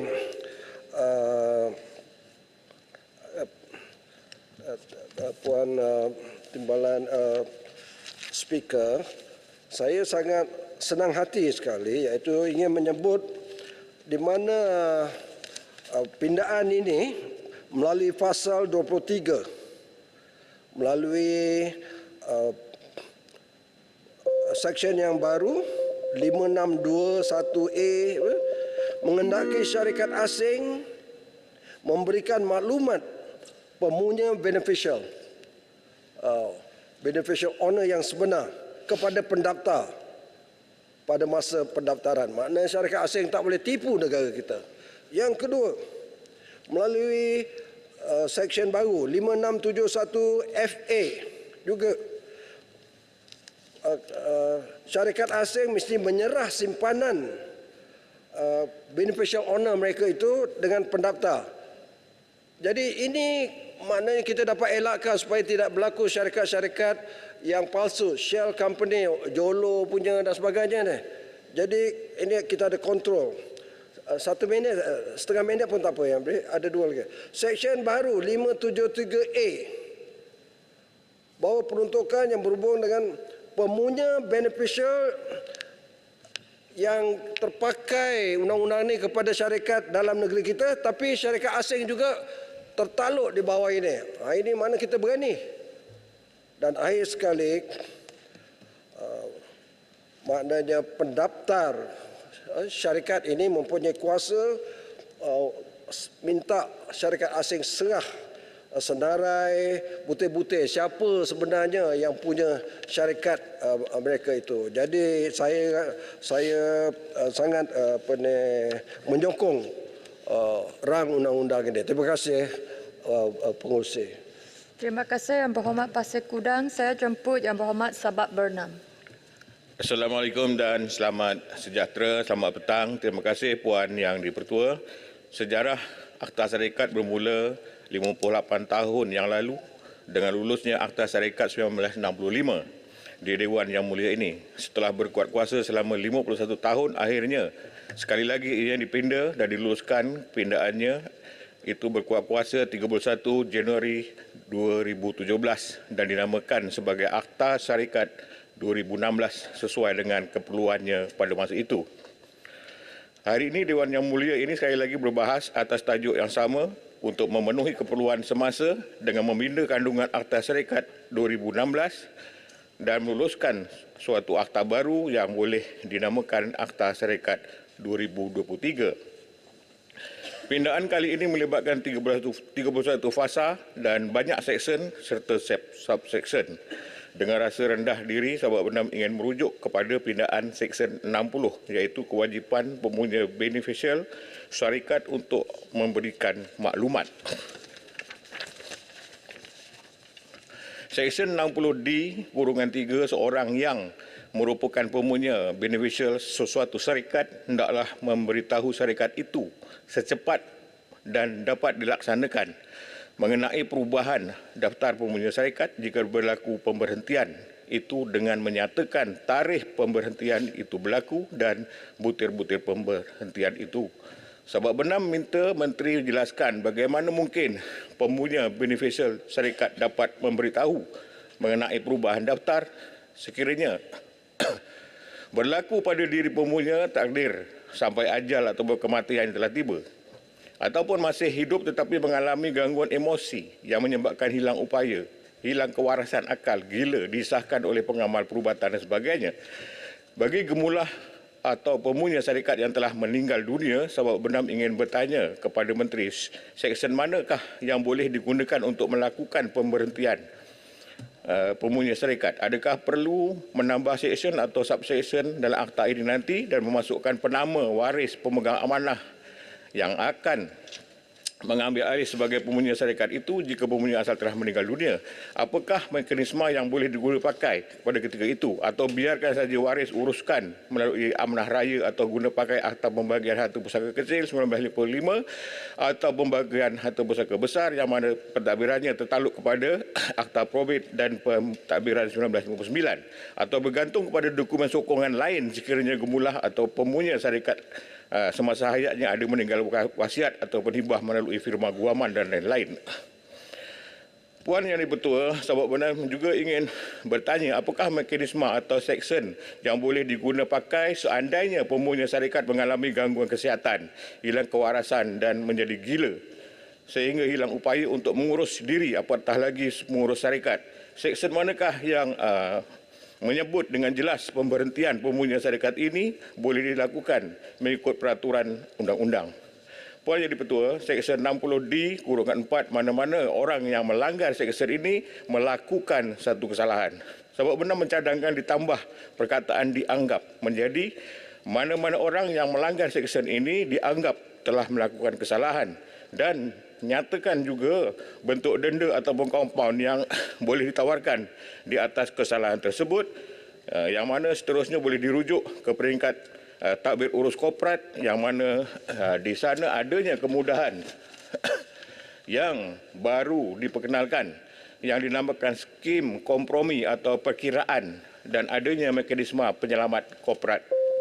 Sahabat Bernam juga ingin bertanya, adakah skim kompromi atau perkiraan ini juga layak dinikmati oleh semua pemunya syarikat termasuk pemunya syarikat yang berstatus bukan warga negara Malaysia? Sahabat Bernam beranggapan skim ini sama macam subsidi kepada semua syarikat dan kemungkinan pemunya syarikat bukan warga negara ini untuk meninggalkan negara ini sangat tinggi, terutama jika berlaku kerugian. Dan banyak kemungkinan lain yang dijangkakan terjadi berbanding pemunya syarikat yang terdiri daripada warga negara Malaysia. Kita mesti memberi keutamaan kepada pemunya syarikat berstatus warga negara Malaysia dan lebih-lebih lagi mereka yang daripada kumpulan B40, anak muda lepasan universiti, usahawan golongan OKU dan usahawan dari kumpulan warga emas. Puan Yang Dipertua, akhir sahabat Bernam ingin menyentuh pindaan akta ini khusus yang melibatkan koperasi dan beberapa soalan. Berapakah jumlah modal dibenarkan sebagai tanda aras untuk penumbuhan sebuah syarikat atau koperasi? Memang benar, jika tiada wujud modal dibenarkan, ini bermakna syarikat atau koperasi boleh mempunyai sir berbayar tanpa memikirkan jumlah modal dibenarkan sebagai tanda aras. Sebelum ini, kemudahan ini diberikan untuk menjimatkan kos penumbuhan syarikat atau koperasi dan memudahkan untuk meningkatkan modal berbayar. Tetapi selepas penubuhan syarikat itu, koperasi yang melalui proses mudah ini, banyak syarikat-syarikat ataupun koperasi yang menghadapi kesukaran untuk memulakan aktiviti perniagaan kerana kekurangan modal, dan ini menyebabkan pelanggan kurang yakin dan dengan keupayaan syarikat atau koperasi tersebut. Malah ada setengah koperasi yang hanya gah ketika mesyuarat pertama dan perasmian penubuhan sahaja. Selepas itu, mengadakan mesyuarat tahunan pun susah ahli-ahli dia nak datang. Mungkin jika datang pun tak dapat apa-apa. Soalan yang kedua, apakah seksyen yang menjelaskan kaedah pembahagian dividen kepada ahli jika koperasi mengalami kerugian? Terima kasih. Terima kasih Yang Berhormat sahabat Bernam. Saya jemput Yang Berhormat Tebrau. Terima kasih Puan Yang Dipertua. Puan Yang Dipertua, tadi kita telah saksikan Timbalan Menteri kita membuat introduction 40 minit. Akta syarikat ini adalah satu akta yang sangat teknikal dan sangat komprehensif. Dia di bawah akta syarikat ni, akta 777, dia ada 620 section. Belum tambah lagi 13 jadual, kesemuanya 620 muka surat. 3-4 kali lebih tebal daripada buku ni. Itu tengok. Saya ada cadangan. 1/3 daripada akta syarikat ni sebenarnya dia cover pengurusan hutang yang apa yang kita pindah ni, dan juga prosedur atau undang-undang berkenaan dengan penggulungan syarikat. Kalau kita tengok di bawah insolvency, kita ada akta insolvency 360 1967 yang digubah khususnya untuk insolvency bankruptcy. Apa kata kalau boleh kita juga pesarkan bab pengurusan hutang dan penggurangan syarikat keluar daripada akta syarikat ni supaya dia lebih senang untuk dirujuk dan diuruskan. Puan Speaker, ramai di sini telah membicarakan isu pemunya berdaftar yang dipindah di bawah Seksyen 2 dan 60A juga. Saya juga ingin berbincang dengan isu ni. Pertama, bagi saya definisi dia agak meluas. Dan saya ingin meminta pencerahan daripada pihak menteri. Apa maknanya kawalan mutlak? Perkataan agak luas. Saya bagi satu contoh. Katalah seorang pemilik syarikat, dia bersara. Dia bahagikan saham syarikat dia kepada 4 anak dia. Tiap-tiap orang 25%. Dia bersara daripada syarikat. Dia tiada pegang apa-apa lagi jawatan di syarikat. Tapi memanglah pekerja dia, memang dengarlah arahan dia lah. Adakah dia boleh diklasifikasikan sebagai pemilik mutlak ataupun boleh dah kita katakan dia ada kawalan mulat sehinggalah dia jatuh di bawah Section 2 atau 60A. Itu penting sebab di bawah pemindahan ni ada banyak tanggungjawab untuk syarikat untuk daftarkan dia sebagai pemilik bermula. Dia sendiri kena juga declare dia adalah beneficial owner. Macam mana kita nak define pemilik mutlak tu dengan tepat. Kedua, yang lagi penting, saya nak tahu, banyak sudah bicara isu ni, apa matlamat utama kita nak identify pemilik mutlak ni di bawah akta ni?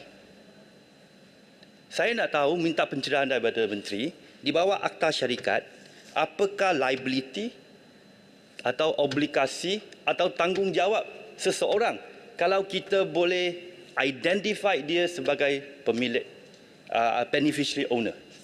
Okey. Seterusnya, Speaker, saya merujuk kepada pemindahan Section 366(B) di mana dikatakan, saya baca di atas, semua mesyuarat diadakan menurut sebuah perintah B. Siapa boleh pengurusi kecuali bergambar insolvensi. B. Seorang yang dipilih oleh majoriti dalam nilai pemiutang atau kelas pemiutang atau anggota atau kelas anggota jika tiada pengamal insolvensi dilantik di bawah Section Sub 7 367C. Saya memang tidak faham apa maknanya majoriti dalam nilai perkataan ini. Contohnya, katalah ada 10 pemiutang. Seorang pemiutang dia pegang hutang 90%. Adakah undi dia adalah sama dengan 9 orang lain? Contohnya dalam satu syarikat ada preferred share dan non-preferred share. Adakah preferred share itu mendapat kepentingan atau tidak? Contohnya secure creditors. Adakah undi dia sama dengan unsecured creditors? Benda ini tidak lengkap. Saya mohon pencerahan daripada Menteri. Satu lagi isu ialah isu clampdown 368D. Saya rasa kita kena akui clampdown ni adalah memang tidak adil prejudice kepada creditors, pemiutang. Mereka pinjam duit kepada syarikat tu, bila syarikat tu ada masalah, syarikat boleh buat meeting, lepas tu boleh buat sendiri cadangan-cadangan untuk kita panggil dalam technical term haircut. Potong hutang untuk atau pilih siapa yang patut dibayar kembali itu. Contohnya kalau kita tengok AirAsia X, pernah buat haircut sampai 99.5%. RM100 baru dapat 50 sen. So benda ni kita kena akui memang prejudice kepada creditors. Tetapi saya faham dan saya sokong kepada pindahan ni sebab saya faham kenapa kita perlu buat clampdown dan kenapa kita perlu buat pemindahan hari ini. Satu, sebab yang banyak sudah bicara, sebab isu post-COVID. Kedua, sebab ini adalah kita memupuk semangat keusahawanan di Malaysia. Kita perlu dapatkan FDI daripada negara luar. Kita kena tarik lebih banyak pelaburan baru untuk ke Malaysia. Dan kita perlu memupuk satu budaya yang lebih kondusif dan sesuai untuk orang ramai datang ke Malaysia untuk melabur. Dan pemindahan undang-undang hari ini sebenarnya bagi saya adalah satu evolusi untuk undang-undang syarikat di Malaysia. Kalau sesiapa yang pernah belajar undang-undang syarikat, company law, masuk bilik pertama kelas, kamu akan belajar kes Solomon lawan Solomon. Solomon lawan Solomon adalah kes di mana Mahkamah Common Law England dia mengiktirafkan satu prinsip separate legal entity yang kini kita boleh baca di Section 20 Akta 777. Apa makna separate legal entity? Maknanya kalau hari ini sebuah syarikat sendirian berhad, kalaulah katalah kamu buat syarikat ni walaupun rugi, kamu tidak payah tanggung semua kerugian. Hanya kepada jumlah yang awak labur. Katalah syarikat ni rugi 1 juta, kalau awak hanya labur 100,000, maknanya awak hanya rugi 100,000. Kalau tidak syarikat sendirian berhad macam enterprise atau trading yang kita buat pada penjaja semua, kalau dia rugi 1 juta, dia kena tanggung 1 juta. Maka dengan separate legal entity ni, ramai yang berani ambil risiko untuk tubuh syarikat baru, untuk melibatkan dalam bisnes baru. Hari ini kita melangkaui satu langkah baru dengan adanya judicial management ni, dia memberikan satu platform yang lagi selamat untuk usahawan-usahawan untuk cuba benda baru. Mereka ada keberanian sebab mereka tahu undang-undang ada memberi perlindungan kepada mereka untuk membuat bisnes baru. Sebab itulah saya rasa ini adalah satu pemindaan yang sangat baik dan sangat penting demi masa depan ekonomi negara. Terbrau mohon untuk sokong. Terima kasih. Terima kasih Yang Berhormat Terbrau. Saya jemput Yang Berhormat Padang Terap. Assalamualaikum warahmatullahi taala wabarakatuh dan salam sejahtera. Terima kasih Timbalan Yang di-Pertua di atas peluang untuk saya berbahas berkenaan dengan pindaan Rang Undang-Undang Syarikat 2023 pada hari ini. Tuan Yang Di-Pertua, pertama sekali sebelum saya menyentuh perbahasan RUU ini, saya ingin mengambil peluang untuk menyatakan pujian kepada pihak SSM yang memaksimumkan penggunaan digital dalam pengurusan pengesahan identiti bagi pengaktifan ID pengguna EZBIS SSM. Hampir lebih setahun kaedah ini diaplikasikan. Jika dahulu entiti-entiti perniagaan yang ingin berdaftar dengan SSM perlu ke pejabat SSM dan untuk mengambil cap jari dan perlu menunjukkan kad pengenalan. Kemudian kaedah baru ini diperkenalkan dengan pengguna hanya perlu mengisi borang atas talian dan dapatkan tarikh baru untuk slot janji temu panggilan video secara atas talian melalui aplikasi WhatsApp. Justru saya mencadangkan agar usaha ini dilakukan juga oleh agensi-agensi kerajaan yang lain agar lebih mesra pengguna. Perkara ini juga selaras dengan pelan tindakan jendela yang merupakan sebahagian daripada rancangan Malaysia ke-12 untuk menjadikan Malaysia lebih berdaya saing di peringkat global berasaskan digital. Saya menyentuh tentang pasal 14 pindaan Seksyen 395 iaitu pemakaian mekanisme perkiraan sukarela korporat CBA dan pengurusan kehakiman JM diperluas kepada semua syarikat. Polisi semasa ialah CBA hanya terhad kepada syarikat persendirian yang tidak mempunyai gadaian ke atas mana-mana asetnya. Peruntukan yang sedia ada ini tidak dapat dimanfaatkan sepenuhnya oleh kebanyakan syarikat termasuk syarikat awam. Pada tahun 2020, kadar penggunaan mekanisme penyelamat CBA yang dibenarkan mahkamah ini sudah pun mencatat peningkatan yang ketara apabila lebih banyak peminjam memohon bantuan penyelesaian, terutamanya ketika bila ketidakpastian berlarutan tempoh pandemik. Persoalan padang terap sejauh manakah pihak kementerian akan memperluaskan tawaran CVA ini kepada orang luar yang mana kita tahu peniaga kecil dan sederhana ini ramai tidak mahir dalam bidang undang-undang yang pastinya mereka sendiri tidak tahu mengenai fungsi CVA. Soalan saya juga ialah sejauh mana keberkesanan CVA untuk menjaga hak penghutang terutamanya syarikat kecil.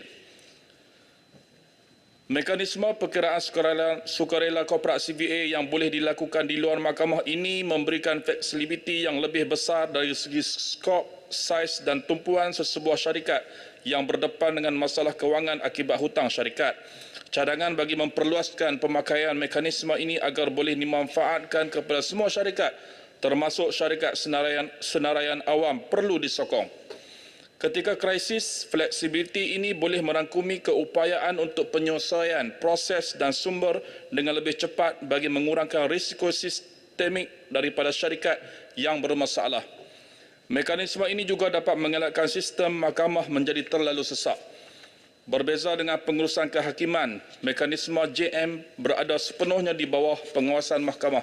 Justru persoalan saya, apakah langkah kerajaan bagi memastikan syarikat-syarikat ini tidak mengambil kesempatan terhadap mekanisme ini untuk lari daripada pengsuturan hutang tersebut. Saya juga ingin memohon kepada pihak kerajaan untuk mendedahkan senarai jumlah industri kecil dan sederhana IKS di Malaysia yang telah mendapat manfaat pemakaian mekanisme penyelamat korporat ini. Fasa 11 pindaan Seksyen 3 dan 8, syarikat boleh mendapatkan perintah halangan tidak lebih daripada 3 bulan daripada tarikh perintah halangan itu diberikan dan suatu lanjutan tidak melebihi 9 bulan boleh diberikan jika ia memenuhi keperluan. Soalan saya, bagaimanakah dengan interpretasi mahkamah terhadap 368/2 yang lazimnya hanya diguna pakai untuk prosiding semasa terhadap syarikat berbanding dengan prosiding masa depan dan sama ada ia terpakai untuk prosiding lain seperti lantikan penerima?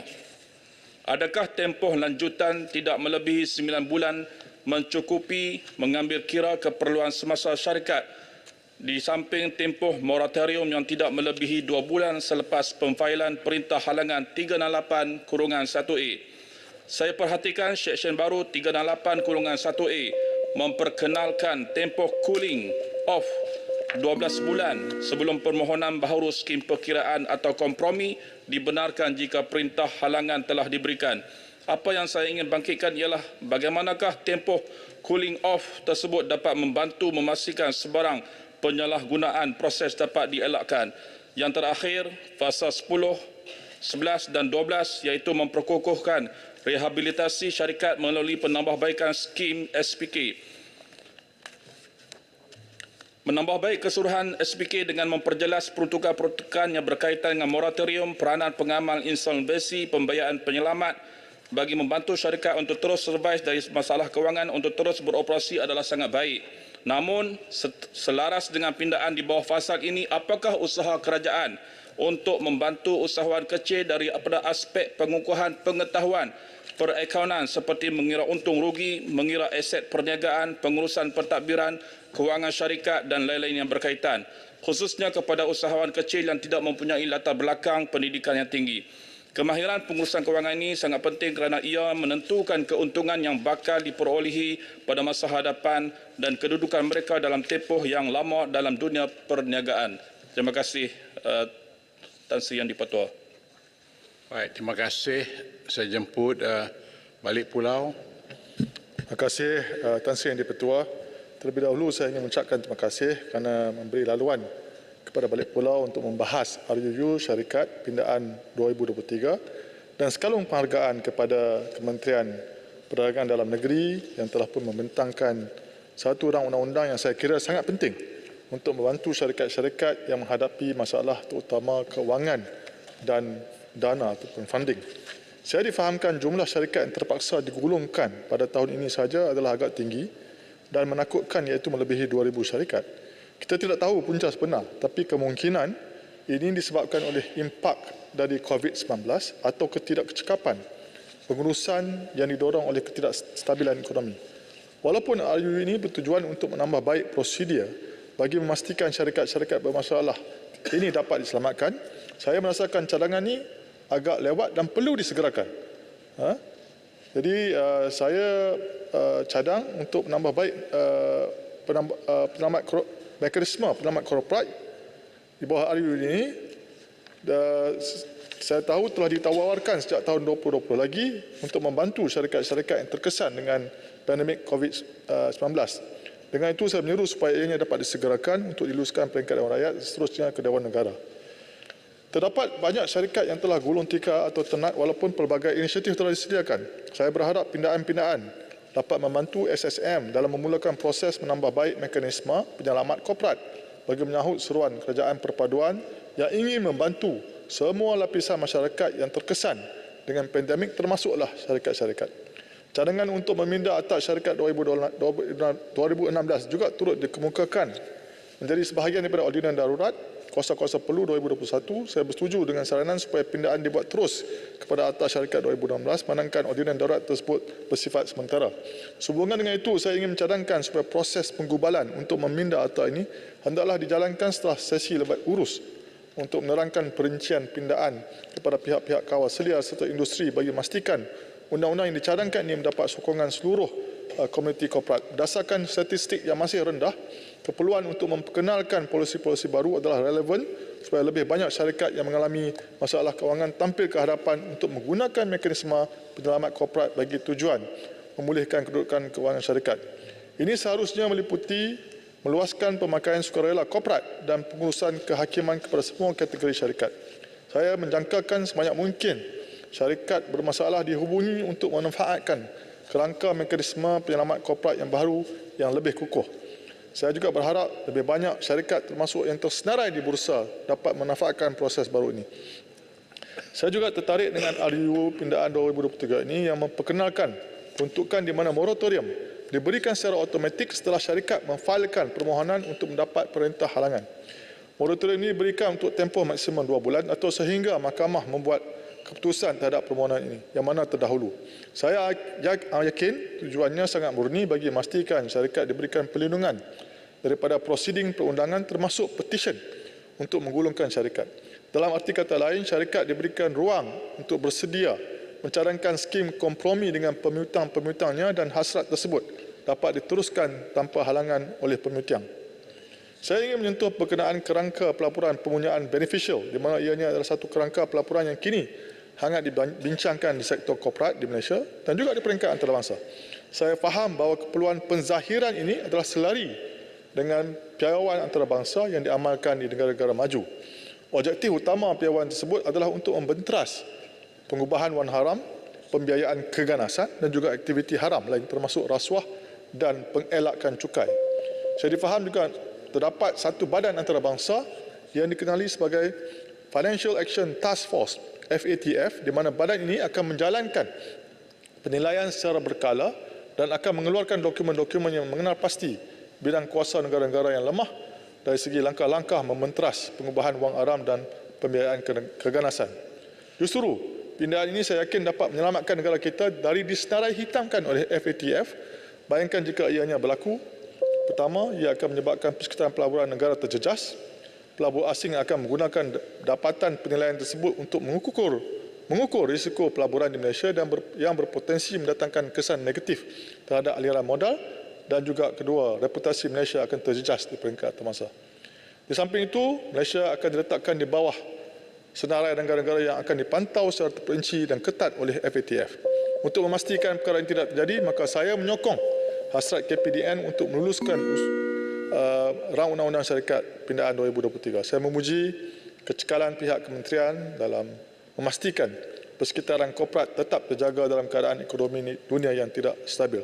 Saya mohon menyokong rang undang-undang ini. Terima kasih atas peluang untuk bahaskan perkara ini. Terima kasih. Saya jemput Padang Besar. Assalamualaikum warahmatullahi wabarakatuh. Terima kasih Tan Sri Yang di-Pertua.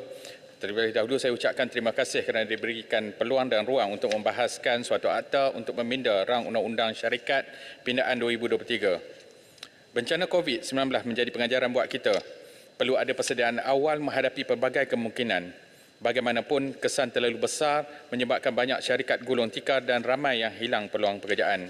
Ada saya bangkitkan sebelum ini termasuk dalam perbahasan jawatankuasa B26 KUSKOP minggu lepas, iaitu peranan semua pihak membantu peniaga gulung tikar untuk bangkit semula. Juga peranan kerajaan melalui agensi dalam mengenapasi usahawan yang mempunyai potensi untuk diberi peluang untuk bangkit semula. Dalam masa sama mematuhi perundangan yang ditetapkan oleh kerajaan. Begitu juga peranan SSM dan lain-lain. Jangan terlalu menekan dengan denda penalti kompaun dan pelbagai tekanan kepada usahawan yang cuba bangkit dari kesan selepas pasca COVID-19. Satu usaha yang tuntas perlu digerakkan bagi memastikan usahawan yang terkesan sebelum ini boleh meneruskan perniagaan melalui kerangka rehabilitasi yang efisien serta usaha mengurangkan tindakan penggulungan syarikat. Dalam perbahasan kali ini saya fokus pada dua perkara iaitu pertama, usaha memperkukuhkan mekanisme penyelamatan korporat atau Corporate Rescue Mechanism CRM bagi membantu para usahawan atau entiti perniagaan yang terkesan bagi membolehkan mereka diberi ruang untuk bangkit semula. Keduanya adalah berkaitan dengan data berkaitan dengan pemunya beneficial atau beneficial ownership untuk syarikat mengukuhkan pelaporan maklumat kepada SSM mematuhi standard dan piawaian antarabangsa. Dengan itu, syarikat akan mematuhi amalan tadbir urus secara telus, beraccountability dan berhemat.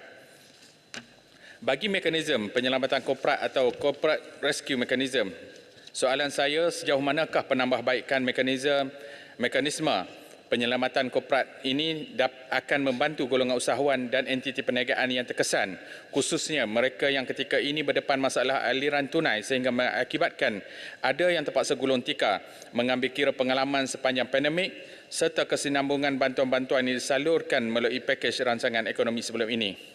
Adakah terdapat kajian perbandingan dengan pendekatan negara jiran seperti Singapura di bawah Akta Insolvensi Penstrukturan dan Pembubaran IRDA 2018? Berapakah kadar penggunaan terkini mekanisme penyelamat yang dibenarkan oleh mahkamah sejak tempoh pandemik sehingga kini?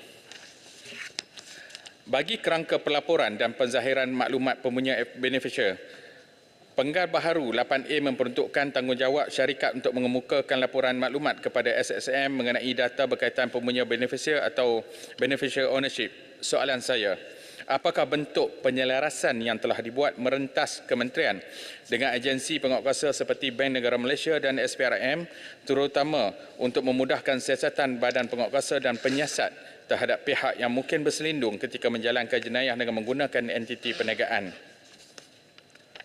Adakah sistem trust SSM untuk serah simpan elektronik yang sedang dibangunkan telah dijajarkan dengan piawai antarabangsa dan amalan terbaik? Dan apakah usaha proaktif kerajaan untuk membolehkan lebih banyak peniaga-peniaga kecil berdaftar secara sukarela dengan SSM, terutama golongan B40, agar dapat memudahkan mereka menerima bantuan yang sewajarnya di samping memudahkan cara proses pengumpulan data perniagaan? Itu saja setakat hari ini. Assalamualaikum warahmatullahi wabarakatuh. Terima kasih. Saya jemput Bangi. Terima kasih Tan Sri Yang di-Pertua memberi peluang kepada saya. Assalamualaikum warahmatullahi wabarakatuh. Salam Malaysia Madani. Tan Sri Yang di-Pertua, RUU yang kita bahaskan hari ini adalah untuk menambah baik Akta Syarikat 2016 dan merupakan satu reformasi yang penting bagi menambah baik tata kelola syarikat dalam akta. Pindaan yang dicadangkan melalui rancangan undang-undang ini merangkumi 4 kluster dasar dan perbahasan saya, Tan Sri Yang di-Pertua, akan menyentuh kepada dasar ketiga, iaitu memperkukuh kerangka pelaporan pemunyaan beneficial atau beneficial ownership. Tan Sri Yang di-Pertua, perkara pertama, mana-mana pelajar undang-undang akan diajar apabila mereka ambil subjek company law adalah konsep yang telah disebut oleh Tebrau tadi, separate legal entity dengan izin. Juga konsep yang berkaitan iaitu konsep tirai korporat atau corporate veil. YB Pasir Gudang pun ada dekat sini. Mungkin boleh ingat. Tirai korporat ini, konsepnya adalah syarikat adalah satu entiti undang-undang yang berasingan daripada pemunya atau pemilik syarikat atau pemegang saham. Dan tirai korporat ini, Tan Sri Yang di-Pertua, melindungi pemunya syarikat daripada liability terhadap apa-apa tindakan syarikat. Contohnya, katalah kita ada satu syarikat, syarikat A berhutang dengan syarikat B tidak boleh tuntut hutang daripada pemilik syarikat A, hanya terhadap syarikat A saja. Tetapi sudah tentu ada beberapa situasi yang mana tirai korporat ini boleh ditembusi atau dalam bahasa Inggeris pierce the corporate veil, yang mana pemunya syarikat boleh dipertanggungjawabkan ke atas liability syarikat. Tan Sri Yang di-Pertua, mutakhir ini kita melihat bagaimana struktur korporat ini telah digunakan untuk pelbagai aktiviti-aktiviti yang melanggar undang-undang, seperti penggubahan wang haram, seperti mengelak cukai, seperti pembiayaan terorisme dan juga penipuan. Maka telah timbul satu keperluan, Tan Sri Yang di-Pertua, untuk bukan hanya pierce the corporate veil dengan izin untuk tahu siapa pemunya syarikat. Sekarang ini kita kena pergi one step further dengan izin, iaitu untuk kenal pasti siapa di belakang pemunya syarikat. Yang inilah kita sedang lihat tentang pemunya beneficial ini. Dalam bahasa mudah, orang yang benar-benar mengawal syarikat tersebut. Atas kertas, nama orang tu tak ada, tetapi secara de facto, dialah pemilik sebenar yang mengawal syarikat itu. Tan Sri Yang di-Pertua, pindaan yang dicadangkan dalam rang undang-undang ini mewujudkan satu kerangka pelaporan bagi pemunya beneficial dalam sesebuah syarikat. Menurut RUU ini dicadangkan pemunya beneficial ini maknanya adalah orang sebenar, natural persons yang mempunyai milikan mutlak atau mempunyai kawalan mutlak ke atas suatu syarikat, termasuk seseorang yang mempunyai kawalan berkesan mutlak atau dalam bahasa Inggeris ultimate effective control. Saya ada membuat sedikit kajian merujuk kepada soalan-soalan lazim atau FAQ yang ada dalam laman sesawang SSM. Yang mana di situ ada juga FAQ tentang beneficial ownership ni dengan izin, dan terpapar mengikut apa yang dinyatakan di situ. Untuk menentukan sama ada orang itu adalah pemunya beneficial, orang itu harus memegang saham yang mempunyai hak mengundi yang akan membawa impak signifikan pada keputusan atau hala tuju sesebuah syarikat. Saya mohon sedikit masa saja lagi, Tan Sri Yang di-Pertua. Tetapi takrifan ini yang ada kita lihat dalam FAQ ini, kalau kita tengok pula dalam apa yang dicadangkan dalam RUU, dia tidak mempunyai kriteria seperti ini. Dia lebih umum atau lebih dengan izin general. Perkataan yang digunakan adalah milikan mutlak atau kawalan mutlak, menggambarkan bahawa ia hanya meliputi mereka yang mempunyai milikan saham yang cukup besar dalam mengawal syarikat, untuk mengawal syarikat.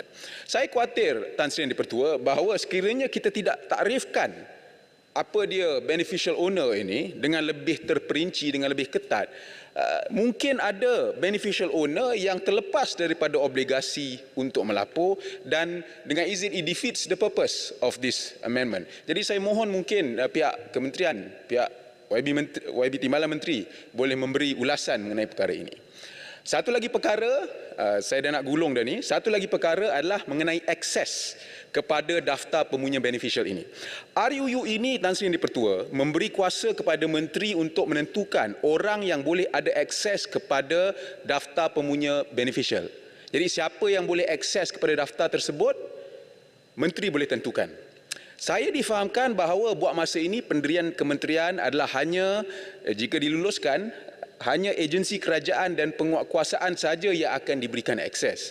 Saya ingin cadangkan bahawa di masa hadapan kita boleh explore dengan izin bagaimana untuk memberi mungkin akses terhad kepada orang awam, mungkin melalui satu permohonan yang dibuat kepada pihak SSM, perlu ada syarat-syarat tertentu dan sebagainya, sebab saya fikir ini mungkin akan membantu bagi mereka yang mungkin memulakan apa-apa litigasi terhadap satu syarikat yang mana mereka merasakan bahawa di belakang itu ada lagi pemunya, there is a beneficial owner. Jadi mungkin di masa hadapan kita boleh lihat ini tidak perlu pindaan, tetapi saya harap mungkin menteri boleh pertimbangkan ini, akses terhad saja. Jadi dengan ini Tan Sri Yang di-Pertua, saya menyokong sebenarnya RUU pindaan yang dicadangkan ini, kerana saya fikir ini adalah satu pindaan yang amat tepat pada masanya dan juga selari dengan piawaian antarabangsa. Jadi itu saja perbahasan saya. Sekian, terima kasih. Saya mohon menyokong. Terima kasih. Saya jemput Kepala Batas. Bismillahirrahmanirrahim. Assalamualaikum warahmatullahi wabarakatuh. Terima kasih kepada Tan Sri Yang di-Pertua di atas peluang dan ruang yang diberikan kepada Kepala Batas untuk terus sama terlibat dalam perbahasan rang undang-undang ini. Tan Sri Yang di-Pertua, akta syarikat ini telah dipinda kaitan akhir pada tahun 2016. Sepanjang tempoh 8 tahun setelah pindaan dilaksanakan, kita dapat melihat banyak cabaran dialami oleh syarikat dan pihak kerajaan dalam memperkukuh, mempertahan dan mempertingkatkan kedudukan ekonomi untuk kekal relevan dan berdaya saing. Tan Sri Yang di-Pertua, yang pertama, fasad 14, iaitu pindaan kepada Seksyen 395. Ketika dunia dilanda pandemik COVID-19 pada tahun 2021, ramai usahawan dan entiti perniagaan yang tutup atau penggulung tikar kerana masalah keuangan. Alhamdulillah ketika itu Kerajaan Perikatan Nasional telah membantu dengan memperkenalkan pakej-pakej rangsangan bagi membantu usahawan terjejas, terutamanya di sektor perusahaan kecil sederhana ataupun PKS. Proses penstrukturan semula kewangan ataupun aliran tunai sangat penting bagi membantu proses rehabilitasi. Maka Kepala Batas mencadangkan agar pindahan ini dapat turut melibatkan kerjasama bersepadu dengan Kementerian Pembangunan Usahawan dan Koperasi di bawah program latihan keusahawanan negara iaitu INSCAN. Manakala agensi-agensi lain di bawah kementerian yang relevan dari sudut bantuan penstrukturan semula keuangan dan aliran tunai bagi memastikan mekanisme rundingan luar mahkamah dapat dimanfaatkan sebaik mungkin turut dilibatkan.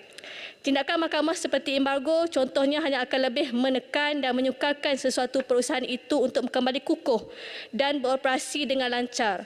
Malah entiti perniagaan juga akan sukar untuk mendapatkan kembali kepercayaan daripada pihak piutang sama ada bercagar ataupun tidak.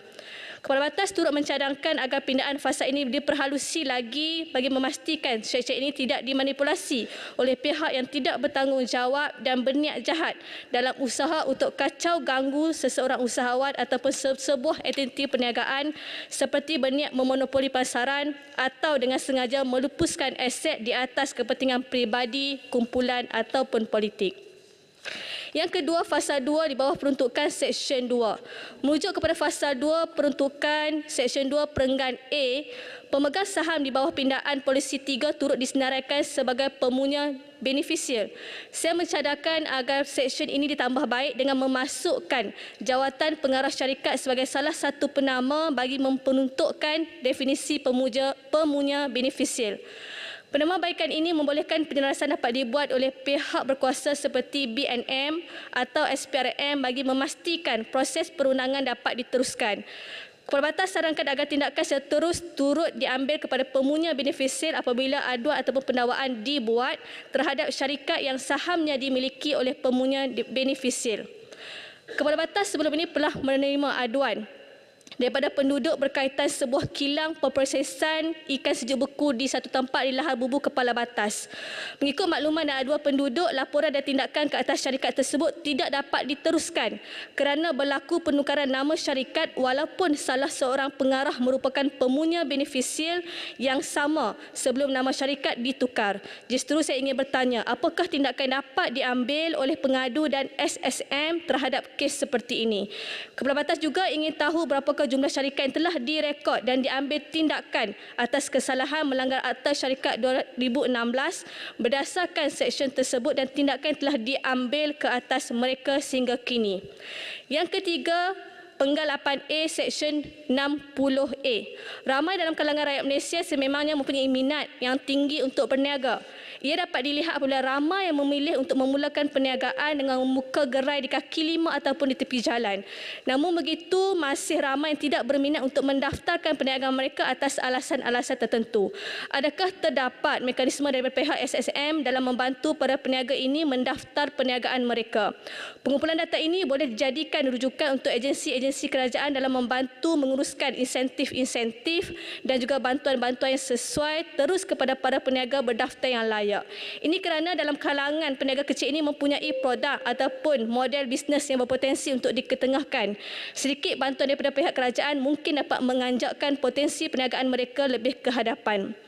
Inisiatif ini dilihat dapat memberi pilihan kepada para peniaga kecil dari membuat pinjaman dengan pihak yang tidak bertanggungjawab seperti peminjam wang yang tidak berlesen seperti Ceti ataupun Ahlong. Dalam masa yang sama, kerajaan dapat mengenal pasti pemunya beneficial yang mengalibabakan perniagaan mereka dengan memajak ataupun menyewakan perniagaan. Tan Sri Pertua, mohon izin 1 minit.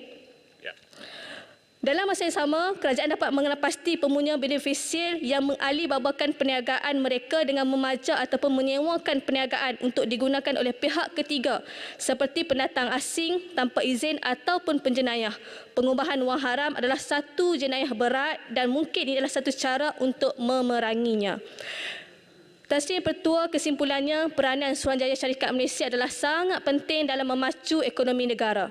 Pindaan atas syarikat ini diharap dapat menjadikan urusan para ahli perniagaan dan juga agensi kerajaan terlibat lebih cekap, telus dan amanah. Kebajikan rakyat mestilah dititik beratkan bagi memastikan tiada pihak memanipulasi dan dimanipulasi di dalam setiap urusan dan transaksi. Sekian, terima kasih. Saya jemput Pulai. Bismillahirrahmanirrahim. Assalamualaikum warahmatullahi wabarakatuh. Dan salam sejahtera, salam madani. Terima kasih kepada Yang Pertua memberikan ruang untuk saya membahaskan pindaan Akta Syarikat 2016. Pindaan kepada Seksyen 395 Akta Syarikat 2016 bertujuan meluaskan lagi pemakaian perkiraan sukarela korporat ataupun Corporate Voluntary Arrangement ataupun CVA kepada semua syarikat termasuk syarikat yang mewujudkan gadaian ke atas harta dan juga aku janjinya. Pindaan kepada Seksyen 403 Akta Syarikat 2016 bertujuan menjelaskan kepada pengurusan kehakiman ataupun Judicial Management iaitu JM boleh dimohon oleh semua syarikat termasuk syarikat senarai awam. Pulai menyokong usaha ini kerana ia akan memberikan peluang lebih banyak kepada syarikat mendapatkan perkhidmatan CVA dan juga JM berbanding sebelum ini. Pulai menyokong pindaan akta yang dapat membantu syarikat yang sedang menghadapi masalah kebangkrapan ini, memberi masa kepada mereka untuk mencari jalan keluar terhadap masalah kewangan yang mereka hadapi ini. Antara pindaan yang penting yang telah diperkenalkan adalah pertama, membenarkan mahkamah melanjutkan tempoh perintah pengurusan kehakiman melebihi daripada 12 bulan. Yang keduanya, membenarkan syarikat-syarikat yang telah mendapat perintah pengurusan kehakiman mendapatkan pembiayaan penyelamat. Yang ketiga adalah meminimumkan kerugian yang dihadapi oleh syarikat dalam prosiding insolvensi dengan membenarkan pemiutang bercaga mendapatkan semula aset dalam keadaan tertentu. Dan yang keempatnya adalah memastikan syarikat-syarikat dalam prosiding insolvensi terus dibekalkan dengan barangan dan perkhidmatan perlu untuk mengurangkan gangguan dalam operasi mereka. Kerangka pelaporan mempunyai beneficial sedia ada perlu ditambah baik untuk menangani jurang dalam Akta Syarikat 2016 selari dengan piawaian antarabangsa FATF dan juga OECD, termasuklah amalan terbaik antarabangsa. Ia boleh meyakinkan pelabur luar berkenaan keupayaan Malaysia menyediakan polisi terbaik untuk syarikat-syarikat tempatan ini. Pulai faham bahawa keperluan penzahiran ini adalah selari dengan piawaian antarabangsa. Namun begitu, adakah kedudukan Malaysia sangat terdedah dengan aktiviti pengumbalan wang haram ini dan pembiayaan keganasan sehingga perlunya penzahiran ini dibuat? Pulai faham sebagaimana yang diperkatakan oleh YB Timbalan Menteri bahawa pindaan ini bertujuan untuk mengekang jenayah-jenayah serius seperti penggubalan wang haram, rasuah dan sebagainya. Bagaimana pula dengan situasi di mana syarikat itu sendiri menjalankan aktiviti yang tidak nampak seperti melanggar undang-undang tetapi sebenarnya melanggar dalam pelbagai peraturan ataupun perundangan seperti perolehan tender kerajaan ataupun menjalankan aktiviti yang bersifat anti persaingan. Adakah rang undang-undang ini boleh membantu kerajaan untuk menghapuskan isu-isu serius seperti kes Alibaba, kartel dan syarikat-syarikat yang berkongkol untuk mendapatkan tender-tender kerajaan? Penjenayah Kuala Putih akan sentiasa mencari helah untuk mengelak diambil tindakan. Soalan saya, bagaimana KPDN, SSM dapat memastikan semua pihak yang berkaitan akan mematuhi ataupun melaporkan maklumat pemunya beneficial kepada KPDN atau SSM dengan tepat. Pindaan Akta Syarikat 2023 juga akan memberi impak besar kepada komuniti korporat di mana laman sesawang rasmi SSM boleh digunakan untuk mengiklankan dan menyiarkan maklumat sebagai ganti keperluan untuk mengiklankan atau menerbitkan maklumat tersebut dalam akhbar yang diedar secara meluas di seluruh negara. Polisi ini bertujuan untuk mengatasi isu-isu praktikal apabila pengedaran akhbar fizikal di seluruh negara ini tidak lagi tersedia dan juga ianya boleh mengurangkan kos pengiklanan yang tinggi. Secara tak langsung ia telah menjimatkan kos. Yang keduanya adalah pendaftar diberi kuasa untuk mengeluarkan garis panduan bagi memastikan prinsip kebebasan juraaudit dikekalkan. Contohnya pelantikan juraaudit yang mempunyai pasangan yang bekerja di syarikat ataupun kumpulan syarikat untuk diaudit oleh terima juraaudit. Dan yang ketiganya adalah penyelesai dikendaki melaporkan bukti-bukti mereka kepada pendaftar sebaik saja lesen mereka diluluskan oleh Jabatan Peguam Negara. Pulai berpandangan bahawa pindaan Akta Syarikat 2023 ini perlu mendapat sokongan daripada semua ahli parlimen memandangkan banyak permintaan daripada syarikat-syarikat yang terbabit dan telah melalui proses yang teliti sejak daripada tahun 2020. Sekian, terima kasih. Terima kasih. Saya jemput pula Besut. Terima kasih Tan Sri Yang di-Pertua. Pada pandangan saya, penambahbaikan yang ada dalam pindaan kali ini adalah penting untuk membantu sektor korporat yang menghadapi masalah kewangan, terutama sekali akibat daripada kesan pandemik COVID-19 dan juga krisis kewangan yang sedang melanda negara sekarang, di mana dalam konteks ini SSM dapat sama-sama menyokong inisiatif yang perlu dilakukan kerajaan. Dalam hal ini saya ingin menarik perhatian Dewan mengenai dengan pengumuman tarikh akhir inisiatif pengurangan kompaun 2023 yang dibuat di media sosial SSM. Dalam pengumuman tersebut, SSM telah memberi peluang kepada pengarah syarikat dan pemilik perkongsian liability terhad PLT untuk menggunakan inisiatif pengurangan 90% dari nilai asal kompaun sebelum 31 Disember 2023. Tak lama lagi. Jadi soalan saya, apakah syarat yang dikenakan bagi tujuan permohonan diskaun 90% dari jumlah kompaun? Bagi membantu syarikat yang bermasalah, adakah kerajaan